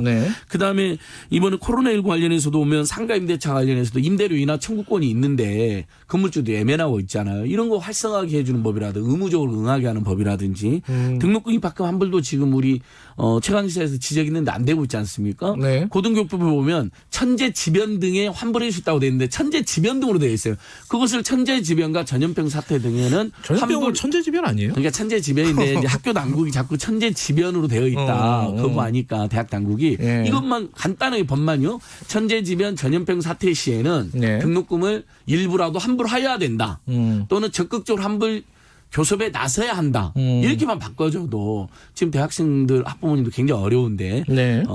그다음에 또 예를 들면 골목상권 상생이라든지 서비스 도등 건강보호를 해서 의무 위협을 확대하는 유통산업 발전법 개정안도 지금 계류 중에 있고요. 이건 다 시민단체 발표한 법들입니다. 일감 몰아주기 등 총수일가 사익규제를 위한 공정거래법 개정안도 지금 계류 중에 있고요. 이런 법들이 수두로 갑니다. 그다음에 아까 김관홍 장사법도 이야기 안 할 수가 없습니다. 어제 우리 4.16 6주기였으니까. 그때 직접적인 피해를 보는 분들만 돕겠다고 지금 법안이 되어 있습니다. 그런데 아니 국가와 박근혜 정부가 아예 구하지 못해서 그 희생자들을 다 대부분 수습한 게 민간 잠수사들이거든요. 이분들이 엄청난 육체적 고통과 트라우마에 시달리고 있는데 이분들을 지원해 주려면 도대체 국민 세금으로 누구를 지원해야 된다는 겁니까? 이 법 아까 민동기 기자도 말씀드렸잖아요. 법사위에서 발목 잡혀 있습니다. 자, 그러면 지금 중요한 건 45일 남았으니까 일을 할 거 좀 하고 가라. 20대 국회. 45일 충분하다. 제가 이번 주에 낙선되신 분들한테 이번 주부터 논의에 착수해라고 말하기는 가혹하다고 생각해요. 이번 주는 마음도 추스리시고 좀 위로도 받으셔야죠. 하지만 다음 주 월요일부터는 바로 모든 상임위 가동해서요. 법 논의해야 되고 아까 또 장하준 교수님 이야기한 재난기본지원금 그 얘기를 여쭤보려고. 추경안이 제출됐잖아요. 7.6조가 어제 제출됐습니다. 그거 어떻게 생각하세요? 지금 70%인데. 저는 여러 번 말씀드렸고 아까 장하준 교수 똑같습니다. 일단 긴급하게 보편적으로 신속하게 중앙정부는요. 지방정부까지 한 이제 9조 원쯤 됐는데 이거 좀 더 늘려 13조면 모두에게 주는 걸로 되어 있잖아요. 여당 주장이. 13조에서 20조 정도로 늘려서 모두에게 주는 방식으로 하고요. 그러면 형평성의 문제가 있잖아요. 그렇죠. 저는 뭐 부자들에게 나중에 세금으로 환수하는 방식도 있을 수 있는데 그거보다는 부자들보다 서민들이나 세입자나 중소상공인을 더 주면 되는 거 아닙니까? 그건 지자체가 추후로 보강해서 더 주는 거죠. 이번 코로나19 더 어려웠던 세력은. 자, 만약에 정부가 100만 원을 다 준다. 모든 가구에. 보편적으로 신속하게. 이건 바로 지급부터 하잖아요. 그럼 지방정부는 뭘 하면 되냐면요. 그중에서 더 어려웠던 중소상공인 자영업자 실직하신 분들 소득이 급감한 비정규직 노동자들, 일용직 노동자들, 그다음에 마스크 값도 사기 어렸던 빈민서민 계층에게는 그게 서울시처럼 소득아이 50%로 해도 되고 뭐 소득아이 70%도 해도 되고 이렇게 해가지고 추가로 더 주면 형평성도 딱 맞춰지잖아요. 안진걸 소장의 입장은 다 주고 일단 시급하니까 그리고 지자체에서 어려운 사람들을 추가로 지급을 하자. 신속성과 보편성과 형평성이 모두 맞춰집니다. 그것도 아이디어네요. 저는 이 아이디어가 맞다고 생각하고요. 지금 여당에서도 지금 이렇게 보강하겠다고 지금 생각하고 있습니다. 국회에서 이거 좀 진지하게 시급하게 논의를 해서 결정을 빨리 합리적인 방향으로 내렸으면 좋겠습니다. 오늘 말씀 짧지만 아주 임팩트 있었습니다. 다음 주 월요일부터 국회 총가동해 주십시오. 마지막으로 밥값을 해 주십시오. 촉구합니다. 감사합니다. 민생경제연구소 안진걸 소장이었습니다. 김경래 최강시사 4월 17일 금요일 여기까지 하겠습니다. 커피 쿠폰 당첨자는 홈페이지 게시판에서 확인하시면 되고요. 이번 주에 뭔가 이 사회가 한곱이 넘은 그런 느낌이 듭니다. 정신 없으셨죠? 주말에 좀 편하게 쉬시고요. 다음 주에 뵙겠습니다. 월요일 아침 7시 20분 돌아옵니다.